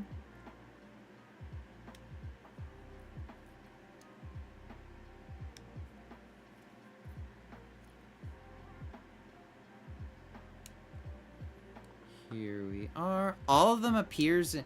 Wasn't Kamen Rider Quiz Shinobi the robot one, and the Space Dude suits also made from kit bashing multiple older rider suits? I think Quiz is kit bashed.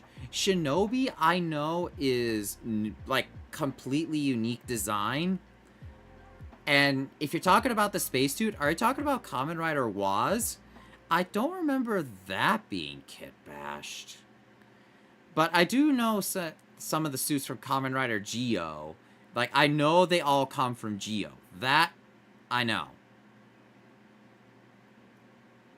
Okay. Okay.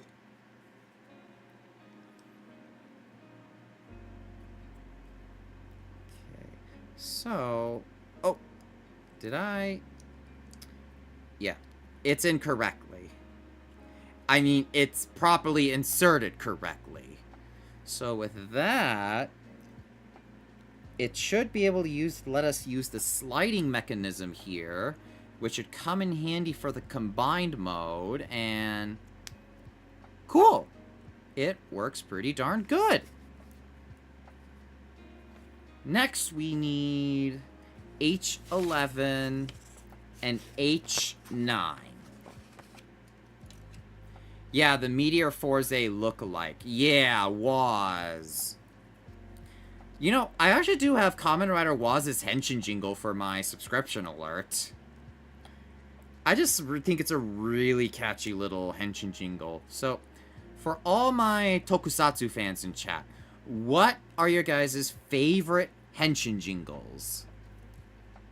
So, I like Kamen Rider Gotchards quite a bit, because it's very catchy, because you got Hoppa what? And you hear the Ichigo noises, and then Steamliner. And then it gets this really good badass bopper that we got going on.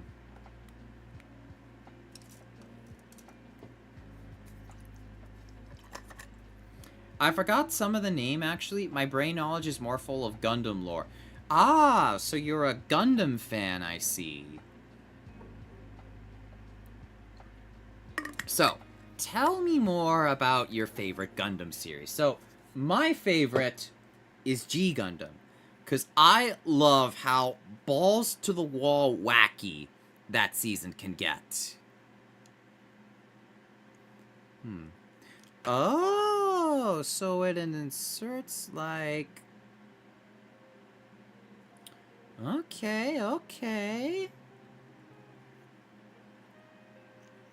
And then insert this. Okay, joint looks pretty good. No wear or tear to be worried about. Okay, we need H6, H22, and B3. Miss Igloo. It's an obscure OVA series. Interesting.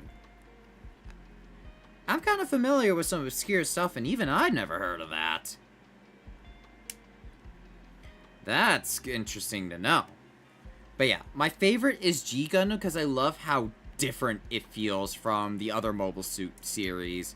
Because while everything else is like a big, like, you know, reminder of the violence of war and what have you, we have... And then there's G Gundam, which is a full-on battle shonen. And that's the only place where you can see the Ball versus Zeon space oil drum. Really? The more you know.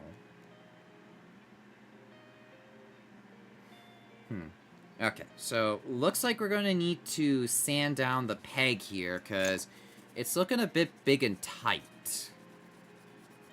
So we're going to do our little maneuver here. Just sand it down nice and good. Okay.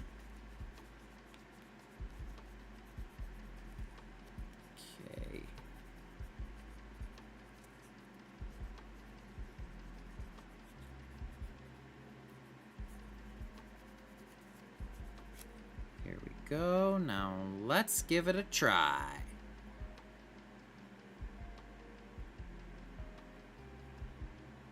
Okay, so it's supposed to insert like this. I'm not going to force it. Not going to force it. Zeon Oil Drum, aka Ogo, is basically an oil drum equipped with Zaku weaponry. Ooh, is he a big heckin' chonker? Because he does sound a little bit familiar. And you guys know me, I love heckin' chonkers.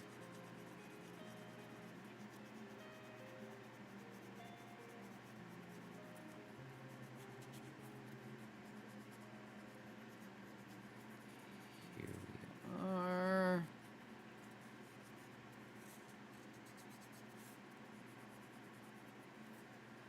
Okay. Now let's try this. So it has to be with these little bits out for... Oh, it's supposed to go in the other way. Yeah, G Gundam is the show where the mobile suit designer got free reins of designing stuff. Some of the design doesn't get anime appearance, so they put it in the G Gundam sequel manga. I've heard of that, yeah. I've heard of the sequel manga. But we got some really wacky designs out of G Gundam. I mean, we got the Tequila Gundam, which has a full-on sombrero. We got the Poseidon Gundam, which turns into a fish. We got the Windmill Gundam, which is literally a windmill with mobile suit parts attached to it. We got Noble Gundam, which is Sailor Moon. We have Gundam Maxter, which is the most American mobile suit ever made. Because he's a football-playing, surfing, gun-toting boxer. And I want whatever the writers or the designers were smoking in the room. Because I want in on that. I really want in on whatever the designers were smoking.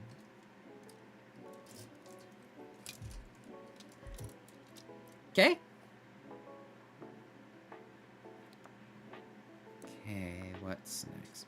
Okay, B3. We need B3.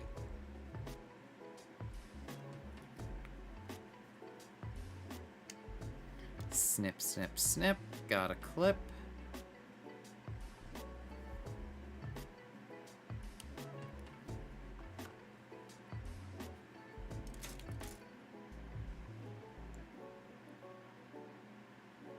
Okay, there we are.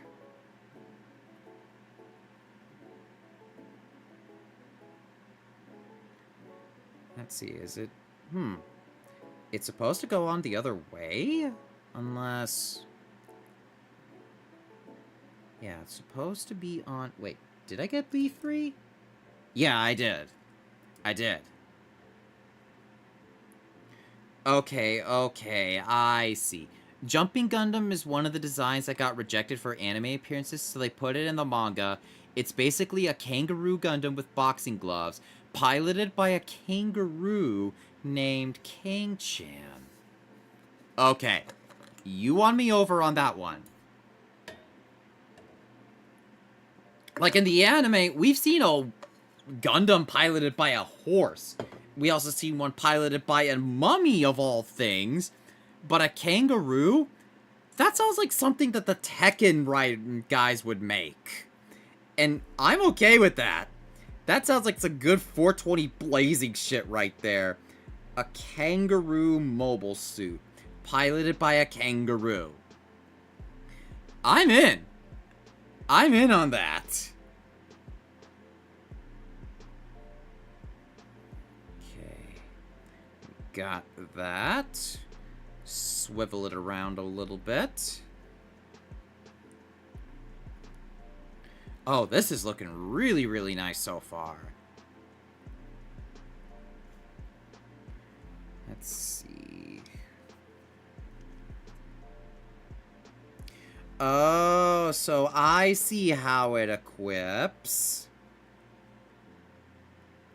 So with that...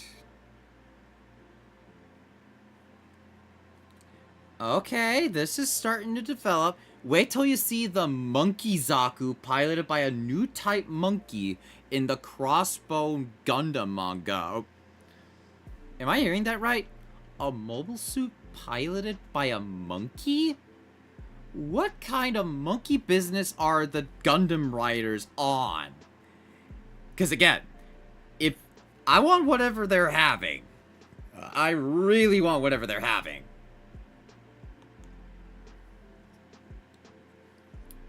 Okay, on to the next leg. So let's get the H runner out again. Ah, okay. And get the remaining stuff out.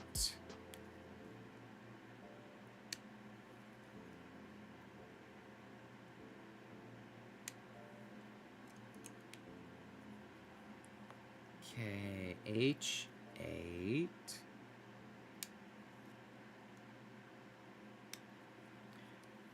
Yeah, you heard that right. Not a normal monkey, a new type monkey. And the Zaku monkey have arms for the legs instead of the normal Zaku legs. Okay. That's interesting. That is very, very interesting. Here we are. We inserted this in. Now we just need to get the...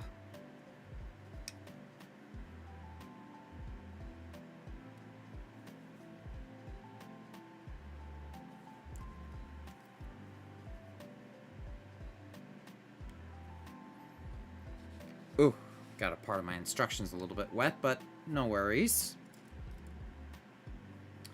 Okay, we're gonna sand this down a little bit to make sure it all fits. Hey, Soggy! I gotta hydrate. Thank you for that.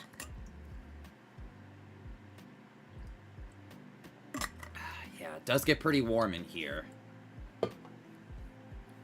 But yeah, right now we are building the SMP TimeShadow today, or the TimeShadow Megazord as it was called in the US. But how are you today, my friend? Meanwhile, in the Victory Gundam show, they have a motorbike battleship, a battleship with motorbike tires for moving on the surface. Okay, that is insane. Like, that's something I'd see from, like, a 90s toy-driven show, like, what? Biker Mice from Mars? That sounds like something Biker Mice from Mars would definitely do. That is crazy, man. Okay, same as before. It has to be where the little indents are coming out. Like, that is some crazy-ass shit, and I want whatever the writers are smoking. But then again, Japan's built different. They're just built like that. I mean, that's how we get all these weird mindfucky commercials that they always get. Like, I remember the one where, let's see, there was a guy in a dog suit and it looked fucking cursed. And then there was another one I saw where, what? Where there was, like, these guys in mohawks. Long, long man. Oh, yes. We're getting there. I got a long, long man sound alert if you want to mess around with that. Doing okay? How are you? I'm not doing too bad. Despite my lack of sleep, I'm actually not doing bad at all.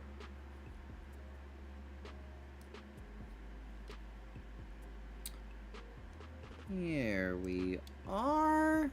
Yeah, back to the Crossbone timeline. They also have a Carmelo, a mobile suit with very, very long legs for seaside combat. Long, long man, you don't. Long, long legs, you don't say. Okay, this definitely warrants the long, long man. Where is it? Where is it? There we are. Long, long. EMSTCM01. Look for it if you want to know how it looks. Okay, I'll look it up when I can.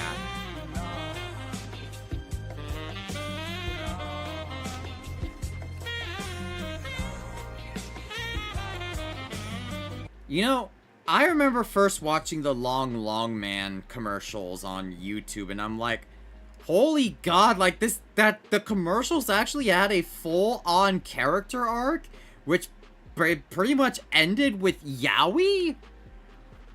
I'm like, okay. I'm okay. Like, that is some crazy ass shit I just watched. Best commercial series? I know, and I remember a year or two ago, I finally had the Sakeru gummies that they advertised, and they were actually pretty good. The plot twist at the end of the Longmans is really the best plot twist. Oh yeah, that plot twist would get M. Night Shyamalan a run for his money. Yes. Let's see. And then there's the Thai termite ads. The Thai termite ads. That's my first time hearing about the Thai termite ads. Tell me more about the Thai termite ads. I mean, there's also that Korean Burger King commercial I remember watching where there's this guy that swallows a triple Whopper whole like a snake. Yeah. I like to go there too.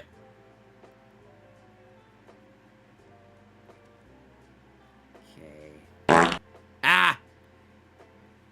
Hey, Puffy. Good to see you again, my friend. How are ya? Okay, so that's all fine and dandy here. Okay, I also have to make sure that the extending piece works.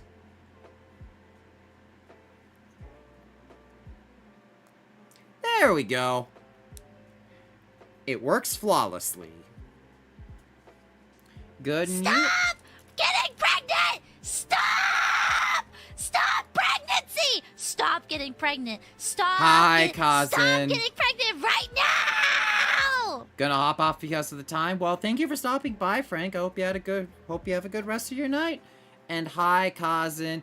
Look for Chandrite termite ads on YouTube. Okay. I am very, very intrigued by that. I want to see. I will look at it out of sheer curiosity and nothing else. But that depends how far we can go. I'm gonna be prepared for a mindfuck, aren't I? Yeah, I need to get some new sandpaper strips here. But yeah, right now I am building the SMP TimeShadow, or the TimeShadow Megazord as it was called in the US. Working on that right now. And we got my Lily Morgaine Morse mousepad to help watch over us as we build. Okay, let's see if we can insert this in with little problem. Because that's kind of the goal that... No, it still needs a little bit more work. Okay, we need... Here we are. You don't have a glass file for sanding? Not yet, no, but I like having the typical sandpaper because it helps get into the areas that a glass file cannot. Like these pegs here. They're very annoying to get through otherwise, but it's very useful to help squeeze into small surfaces.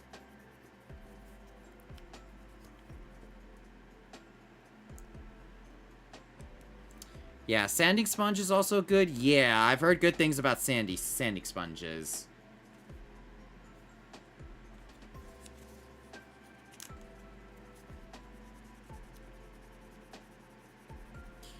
Just get this in here.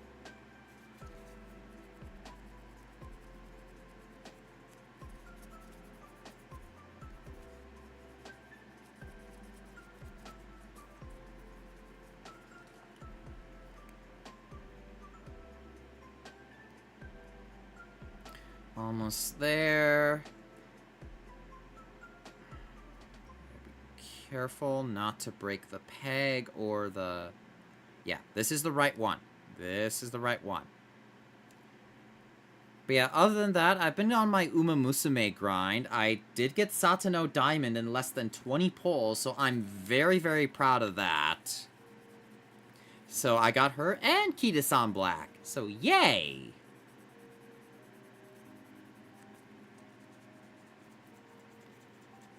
So, does anyone else here play Uma Musume? Like, that is a that is a rabbit hole that I did not expect to fall down, but it's funny seeing a lot of my other Toku friends get into Uma Musume as well. And there are a ton of Kamen Rider references in Uma Musume. I mean, a ton. Like, I'm not just talking about the game. I'm talking about the anime, too. Yeah, I don't play the game, but you do watch the anime series. Oh my god, the anime series was fucking peak. Like, Season 1 was alright, but Season 2 is where it gets really, really good. Like, I mean, really, really good. Okay. Next up, we get this.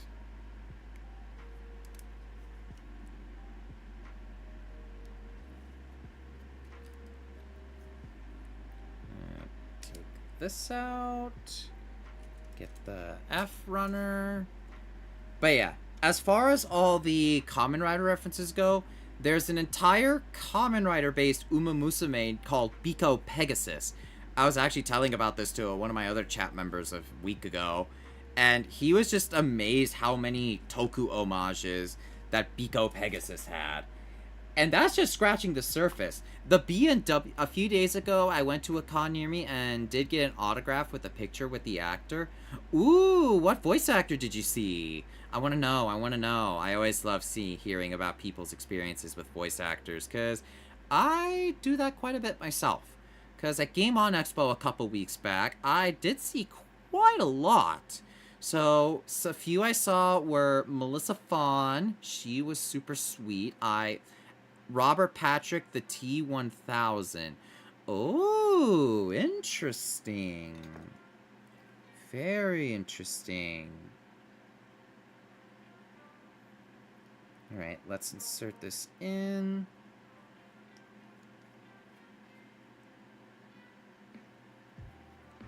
Okay. Let's insert this.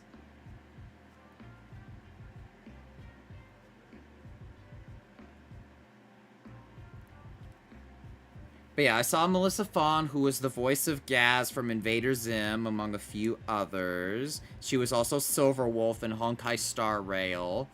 I saw, let's see, Susie Young. It was actually my third time seeing her. And I got my copy of Live Alive signed by her, which is one of my favorite JRPGs of all time. There we go. Ooh, this is starting to form up quite nicely. I did get a few other things beside that. Ooh, do tell.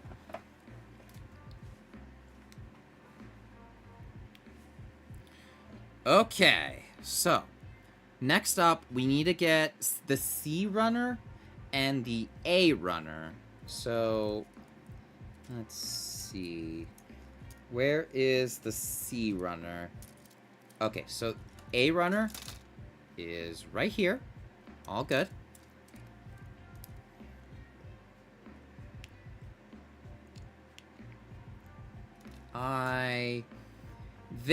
No, that's the D runner. God damn it.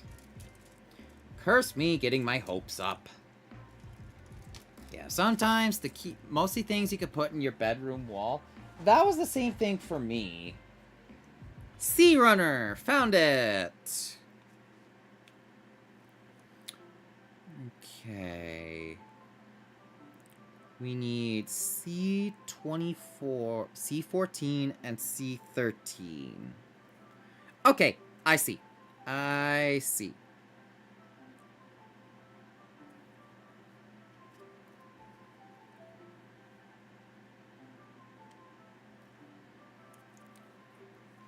Yeah, I got myself a signed Nostalgia Critic poster, or Nostalgia Critic print when I saw Doug Walker. He was great. Like, he's a very wholesome and chill guy, and I really love that he's learned to take a joke, which I appreciate. Which is something I wish I could say for Linkara, but that's a different story. But what I like is he's kind of embraced being a part of the joke, because that's kind of what happens with angry reviewers as time goes on. They end up becoming a joke, and you either laugh along with it, or you end up being spiteful and just hate everything like Linkara. Oh, I just saw what you posted over on the Discord server. Let's see, you got a T1000 print, a Tom and Jerry and Sonic the Hedgehog t-shirt, a Peanuts and Gremlins t-shirt. Ooh, I like the one with Womp Fortress from the painting of Womp Fortress from Super Mario 64. And is that a crystal Fido glass? That's really cool. I really like that little Fido glass that you have. Oh man, I need to show this to the gal who runs my Sir Cobblemon server, Avaldi. She has a whole bakery themed gym, and she's got like Pokemon based on sweets, and she does have a Dachshund in her team. Oh, I knew it was a Fido judging by the shape and the little bun ears.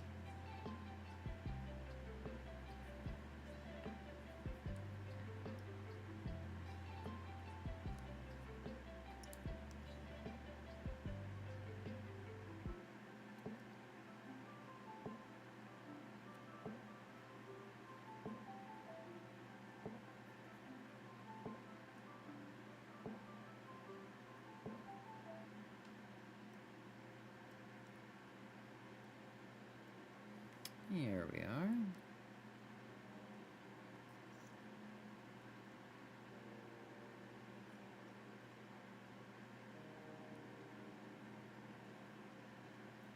Okay.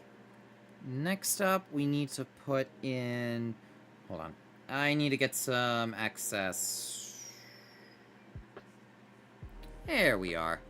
There was a few options you could have picked besides the painting from Mario 64, like Bowser Face, Snowman Land, Little Big Island, Bob-omb Battlefield. Ooh, those all sound really cool.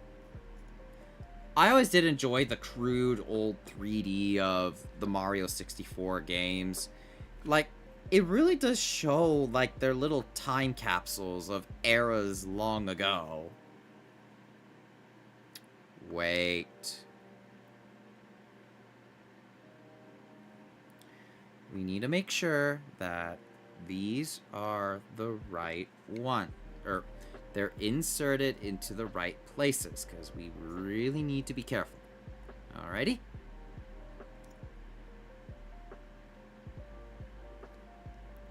You know, I'm actually thinking about, like, bringing in the HandCam stream for when I do Voop Chat on Saturday. No, wait. I'm not doing Voop Chat this Saturday because I got the Super Battle Golf collab with the Breath of Darkness gang. But I'm still looking forward to it. It does look really fun. Because I've been meaning to play that game with friends. Man, I need to do more collabs in general. Like, I had a lot of fun hosting my Pummel Party collab. And I think I really want to do a Lego Party collab. Because I've been meaning to get that game off a little bit. The Crystal Fido, there was many options that were hard to pick. Ooh, what other options were there where you were at, Puffy? Do tell.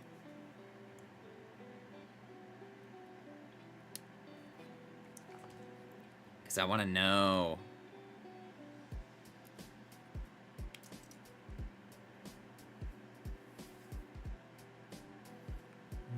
Okay.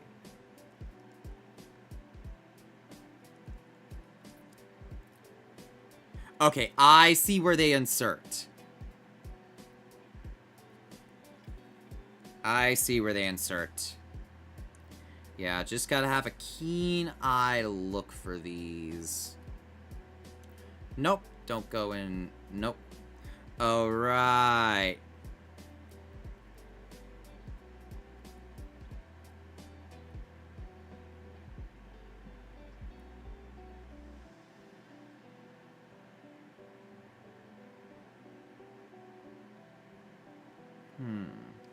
Wait.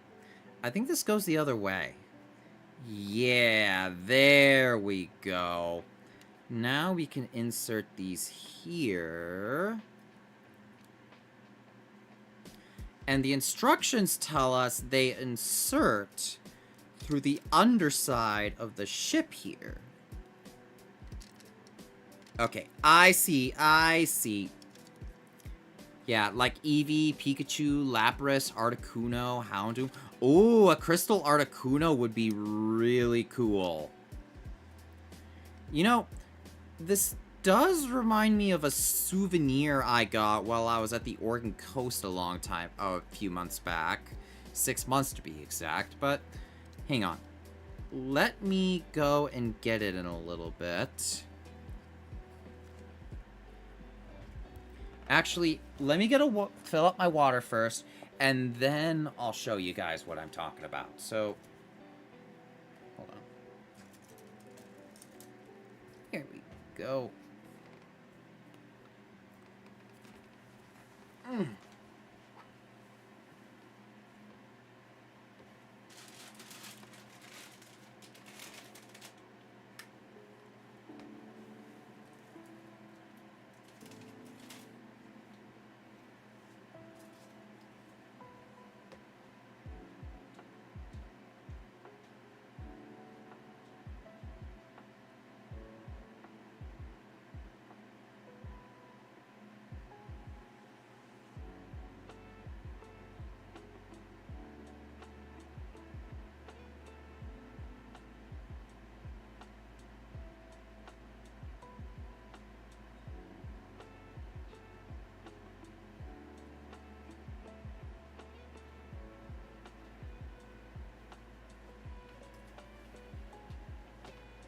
Okay, I'm back. Water's filled, and I got a surprise to show you guys.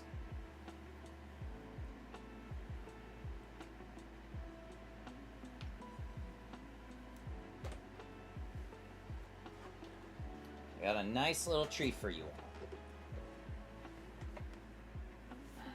There we go. So, this is a paperweight float that I did from glass blowing when I was at the Oregon Coast.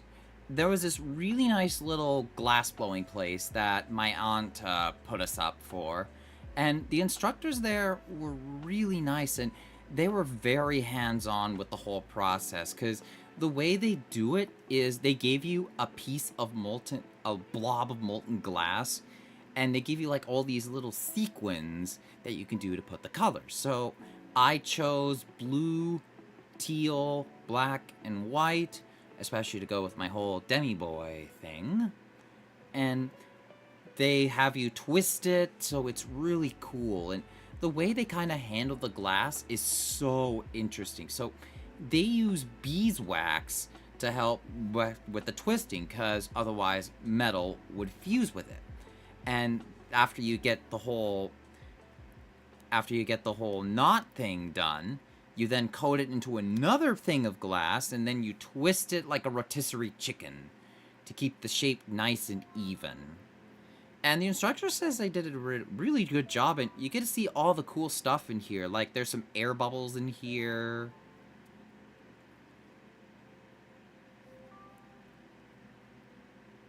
But yeah, I love doing glass blowing. It was one of my favorite memories over there.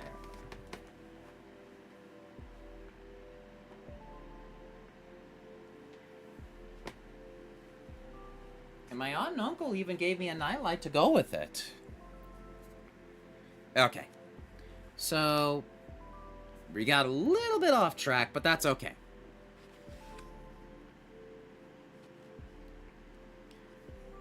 So, let's put this aside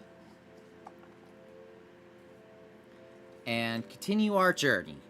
So, it looks like it wants us to do... Okay, so, we need to get these little bitties here. Oh! Frick. I didn't mean to do that. I mean, we're gonna be working on the head anyways. So we need to reinsert this into its proper place. Sec. Yeah, so when I deal with these little pre-packaged, pre-painted parts, I keep them in the bag unless I need them. So we're gonna need to get the... These are gonna become the chest plates for what will be the super combination for alpha and beta, respectively. Okay. There we are. So we need A7 and A8.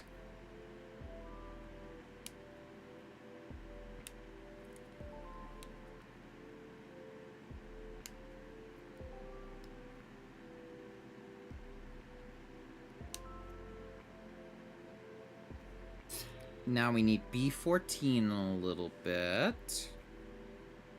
Yeah, so I see how it goes. I see how it goes.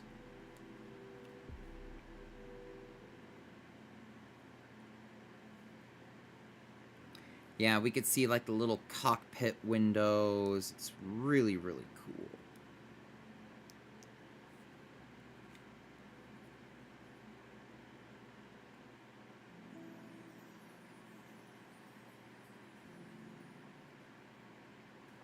Okay.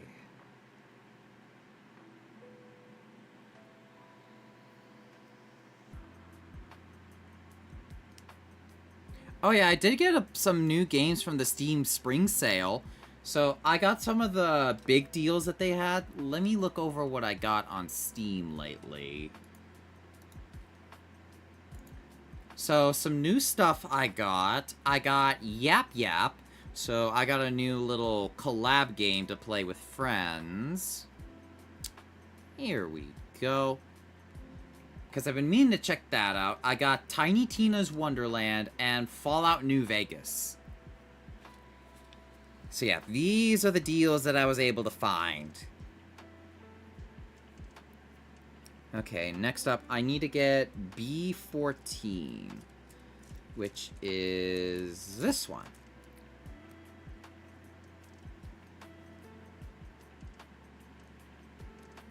Because that game looks really fun. The Yap Yap one. Because it's Repo or Lethal Company, but with wizards, and you actually have to use your voice to cast spells like you do in Mage Arena. It seems pretty interesting. And fun. And chaotic. Because don't they have like a lot of wacky spells that you can use as well?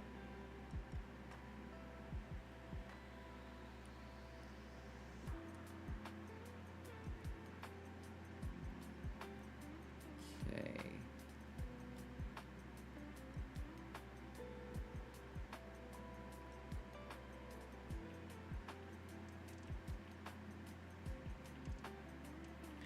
Yeah, from what I heard, someone stole a painting and got away with it. Oh. Did I hear a horror story with getting the Mario painting? Are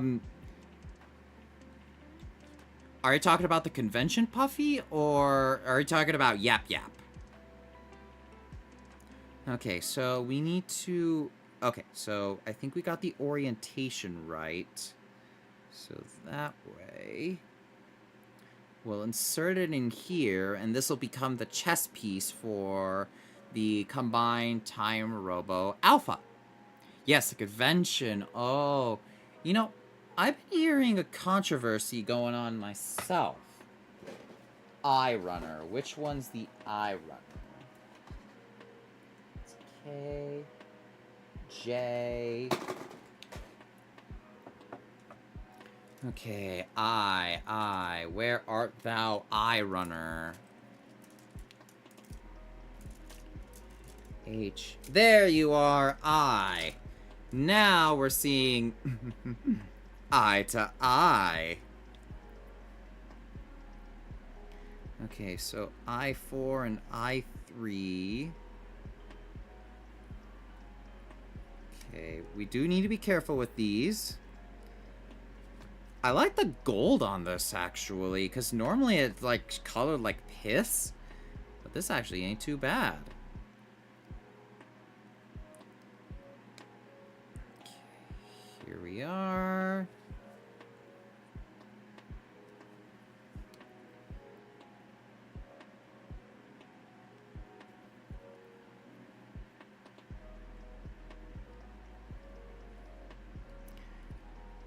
Okay, so it looks like it wants us to do stickers for the inside, but we're not gonna do that.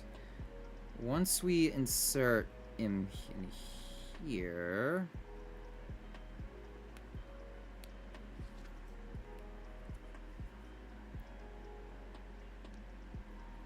And then... But, you know, as I look back, Time Force was definitely one of the more mature seasons. Mass Pirate, hey, Mr. Razor, how you doing? Also a miniature stream, have a good one. Thank you, guys. Right now, we are building the SMP TimeShadow from Mirai Sentai Time Ranger.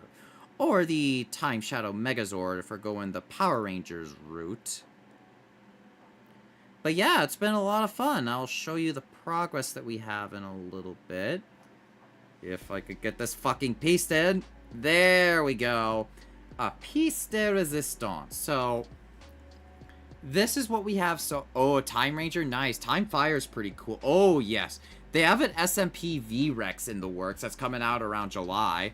And here is the SMP Time Robo in the Alpha formation. I really do like these kits. It's nice to have, like, smaller scale versions of the original Megazords I grew up with. But they're actually articulated, because the original toy was not able to do a pose like this. Okay, back up you go, Time Robo Alpha. Hold on. Here we are. We got one more little gold thing. Yeah, it looks nice quality, even if it is small. Yeah, they're a little bit smaller than a master grade. But the parts are all pre-paint. Some parts are pre-painted. Let me show you a few that I have in a little bit.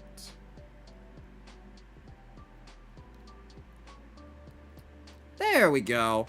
So yeah, the little crown pieces for the super combination, they're all painted on the runner. So kind of same deal with Time Robo. Some parts are pre-painted, like the little outer chassis shell for Time Jets 4 and 5. Lots of decals. I always struggle with clumsy figures. Yeah, there's quite a bit of stickers for these kits. Some parts I did paint. Take, for example, the little waist pieces for Time Jets 2 and 3.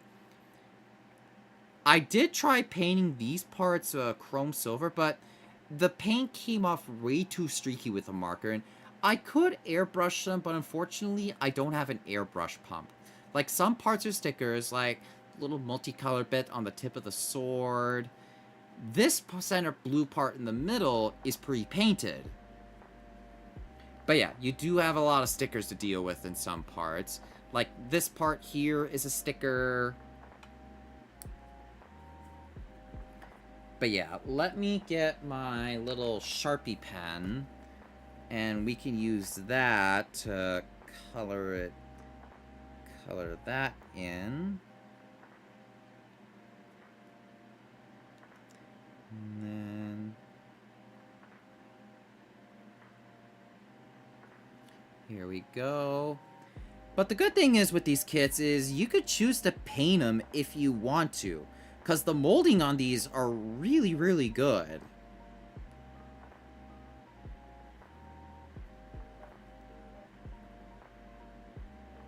Here we are. Just gotta continue at it. Okay, next up we need A12 and G39.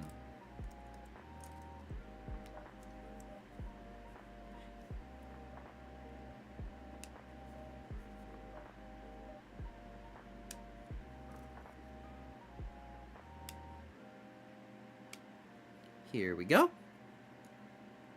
Now we need G39, which we need to do for the sticker. So yeah, there's a good bit of pre-painted parts here. Like, what's going to become the waists of TimeShadow are all pre-painted on this runner. Unfortunately, not all of it is like that, because they got a limited budget. They kind of cheaped out on some areas with Majikeen, for instance. But I still really enjoy the SMP Maji King kit, because, as you guys know, Maji King is definitely among the ranks highly among my all-time favorite Super Sentai mecha. And I actually want to do a YouTube short series where I review every main Super Sentai Robo. And do it like what TV Skyden does when reviewing Pokemon.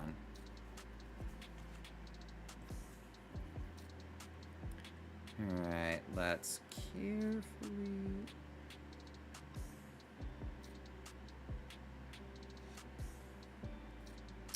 There we go.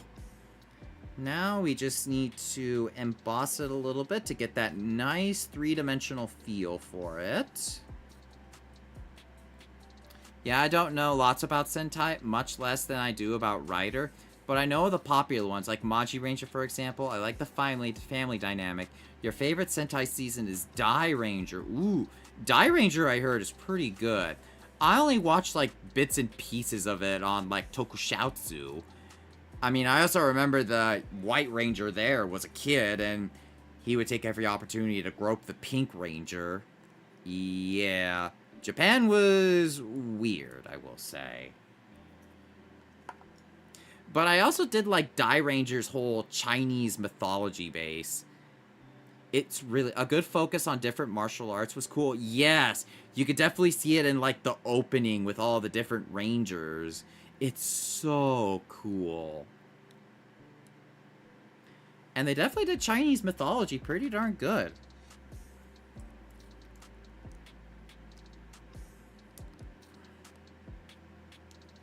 Here we are. Okay, next up, we need to insert this piece in. Wait. No, they're supposed to go in like that. Oh, I need to get B15. I almost forgot about that. Silly me, silly me. One has a drunken fist even. I also know of the clip where I think Shishi Ranger, the Green Ranger, would like use his staff to hit the Mook's balls, and it was meme-worthy to say the least. I also did like the Dai Ranger opening. It was really catchy, and they really nailed the whole Eastern Chinese feel of it.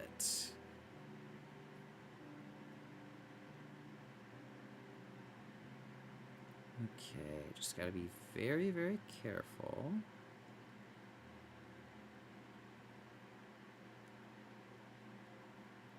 Okay, we're almost there.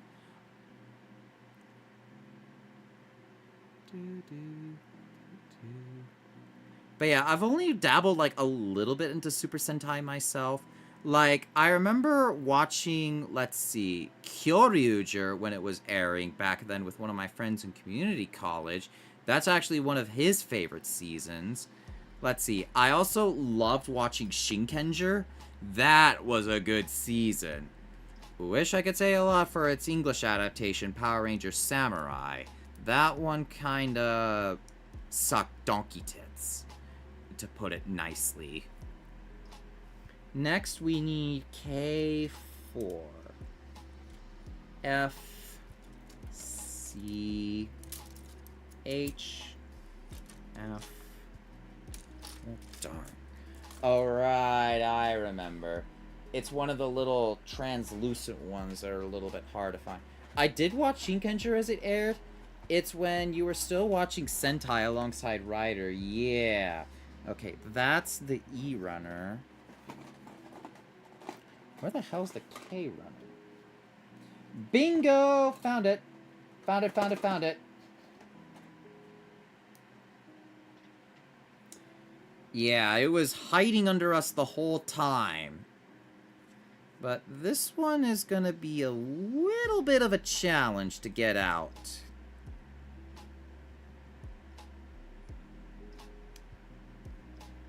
So yeah, these are gonna be like become the whole blades and what have you. Yeah, I'm playing the new season of Fortnite. How do you like it so far? Okay, so I did play a good bit of it, and there's both some good and bad about the whole season. So, the good, I like the rivalry system a lot. It's basically the old bounty system, but on steroids, and the whole progression system and the whole season is tied around it. I do like some of the new POIs that they use to spice it up, because the whole California looking season was really starting to overlook its welcome. But what I don't like is a lot of what's going on with Epic internally. Because, for one, they made you get less V-Bucks for... Hold on. Just be careful. There we go.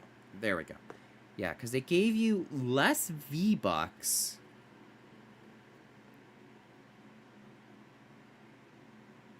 There we go.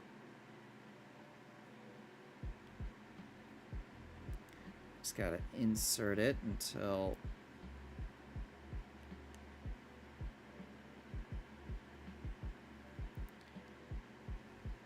And of course, there's also the layoffs going on at Epic Games right now, which is not fun at all. My heart goes out to all those that were affected.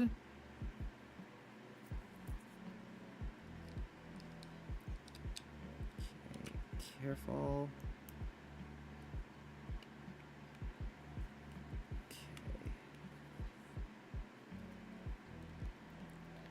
There we are, and we got the little cockpit for it.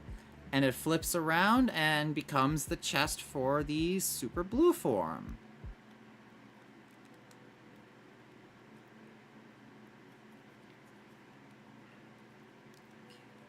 Everything looks pretty good here. Yeah, we got about a few minutes left on stream, but we were able to get this done. So I think after we get done with the head and the cockpit, we'll be able to call it quits for today. Okay, so we need G7, G8, and it looks like we're going to be forming the head of TimeShadow. But yeah, I don't like the whole V-Bucks inflation they did. Epic is definitely going into its greed arc, I will say. And the layoffs are not helping with that at all, because they laid off over 1,000 people over at their company, and which included some veteran, some veteran developers that were responsible for making some of the most iconic characters, like Jonesy, or a lot of the other characters from Save the World that are coming to my mind. Like, it's a shame. At its core, Fortnite's still pretty good, but the problem is Epic's gotten very greedy. And the sidekicks are just glorified reskins of one another, which it doesn't bode well at all. There we are.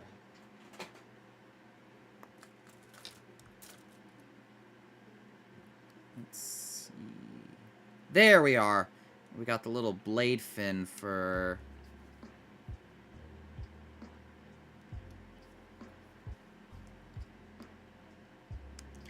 But yeah, it kind of feels like developers are losing what makes, video games good, especially live service ones.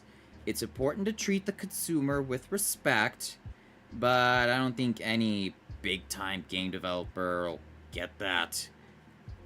Because for every good one we got, like Overwatch or Marvel Rivals, we get, like, the shitty ones, like Concord or Highguard. Like, those crash and burn the moment they were dead on arrival. Very dead on arrival. And it didn't help either. The character design was absolutely atrocious. Okay, next up, we need to get the face out, finally.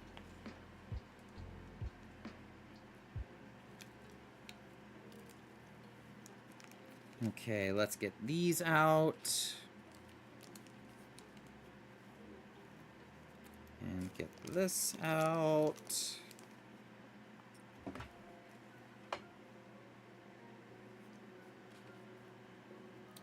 Okay, so this goes in like so. This inserts into the... But I do like the stylized look of this.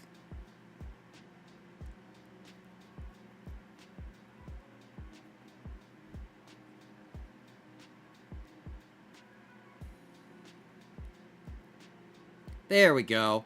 I want to test out the head change a little bit.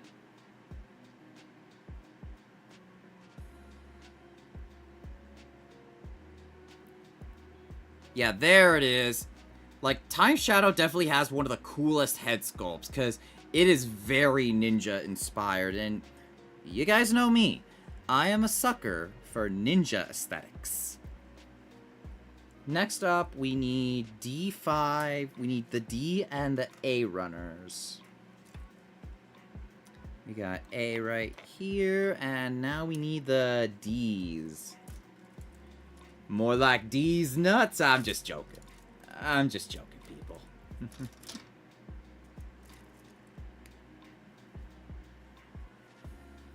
But we are almost done forming the main body.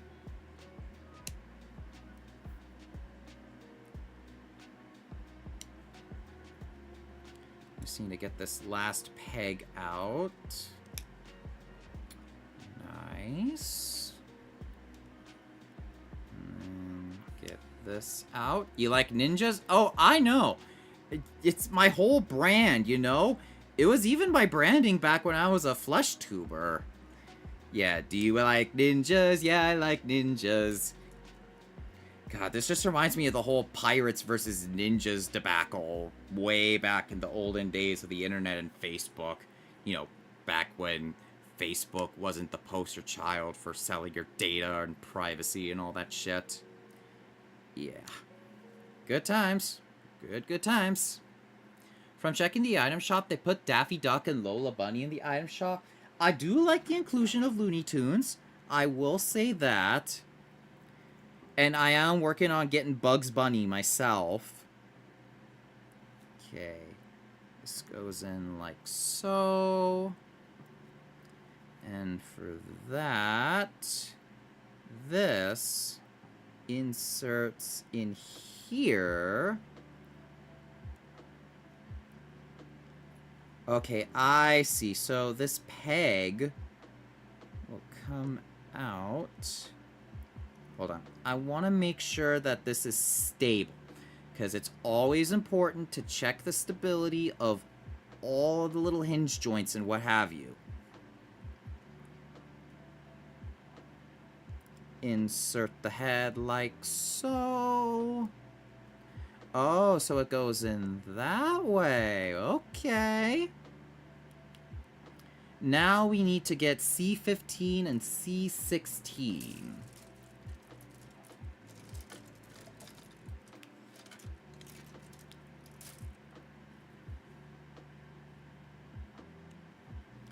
And bop. Yeah, for the battle pass, you could focus on who has the quest for maxing them out first. There you go. And for what I saw, they also reduced the amount of V-Bucks you get from both the battle pass and the crew subscription. And after being a regular crew subscriber for about a year or two, I decided to finally call it quits. Because I did not want to reward Epic's greedy behavior as of lately. It's sad, really, but I have to do what I have to do because I got morals, you know?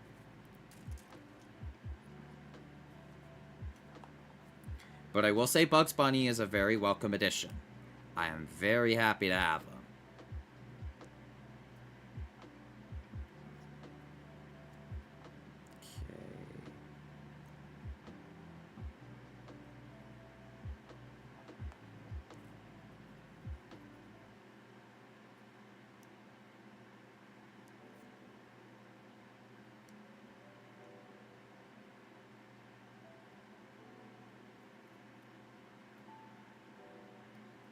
Alright, we're just about done here for the stream today.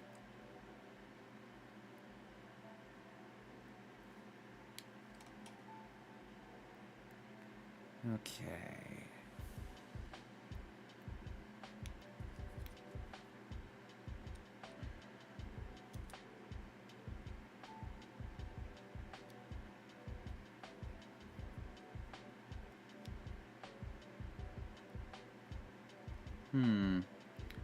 Okay, so they need to have the connector. Okay, so it has to be inward with the little square bit going out.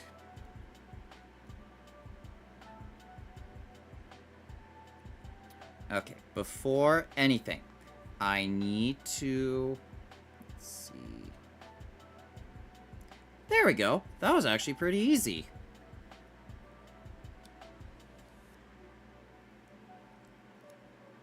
Okay.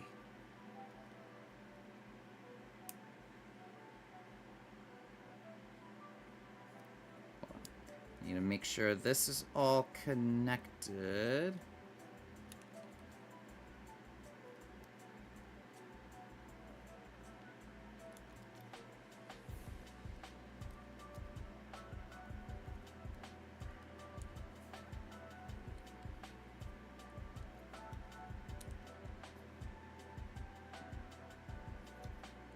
Alright, so we need to... Okay. This is going to be the hard part, I will say.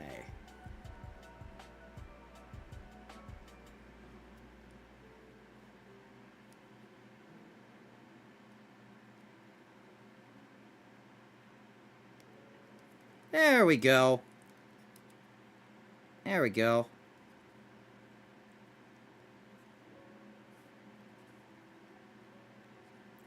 And now we could push this in. Oop.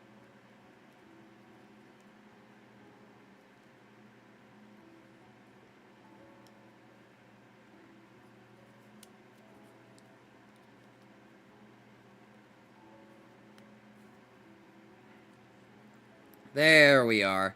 We got it all inserted in, and we can move on to the last part for today, which is to insert all of this into this.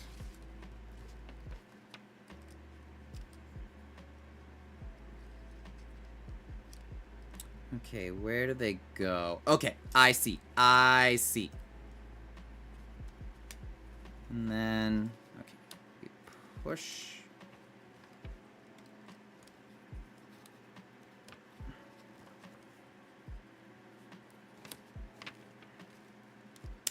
There we go. We got it.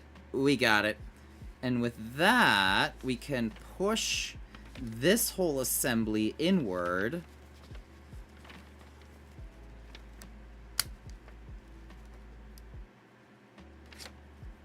And here we have a nice Eve potato. Hello.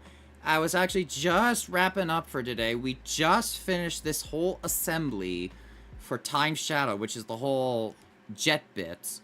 So I'm probably going to get back to this on Sunday, where I'm going to be finishing up on the legs.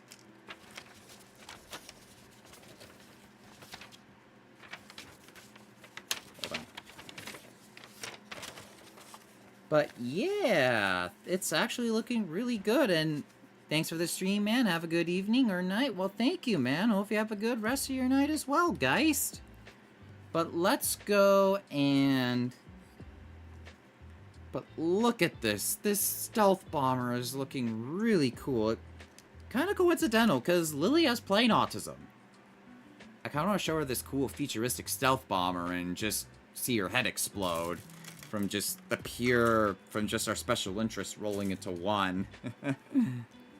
Okay. Yeah, I want to test out the little head-changing gimmick.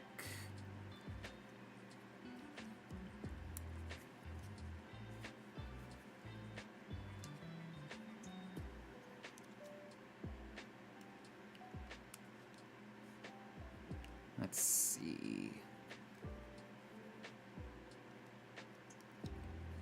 Okay, I want to get this back in. Fold in the head. But I gotta say, this is pretty ingenious, I must say. Okay, gotta insert this all back in, and we are good to go. So let's go and see who's up to raid today, shall we? Darling Octavia, Cookie Usagi. I also want to see who's available in the models and miniatures stuff. Hang on. I need to put my runners in so I can extract all the goodies out like a loot box in Overwatch.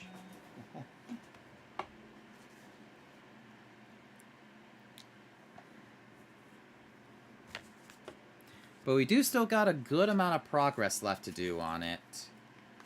You know, put everything back in while I'm at it.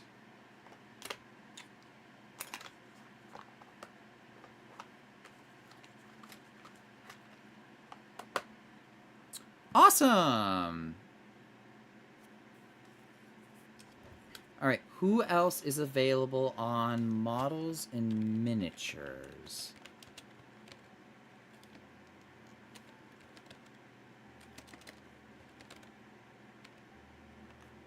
Miniatures and models. Let's see what we got. Let's see. Looking for other VTubers. Oh, hey, I see me, and I actually have pretty good viewership. Holy shit. Holy motherfucking shit, and I am happy that everything's going pretty good here. Never thought I'd see myself on the front page of that one.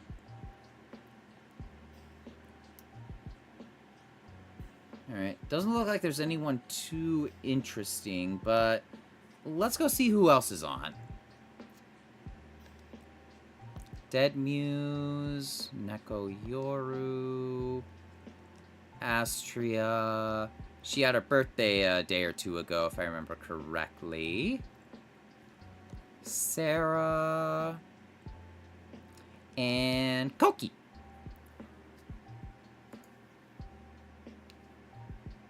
Let's see. Astria's doing Nikkei, the Gooner game, if I remember correctly. Oh, Sarah's got a new little Pocopia model. Very neat. Nekoyoru, Super Battle Golf.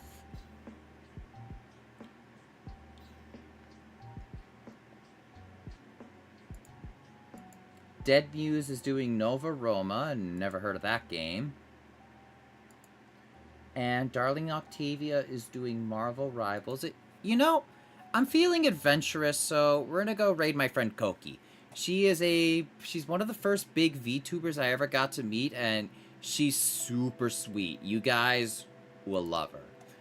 But anyways, all you beautiful people, I will be back tomorrow with Marvel Rivals. So I will be bringing back the live 2D model, so I'm excited about that. And I will see you all tomorrow. But y'all stay sharp, you all have fun, and I will see you all next time. So...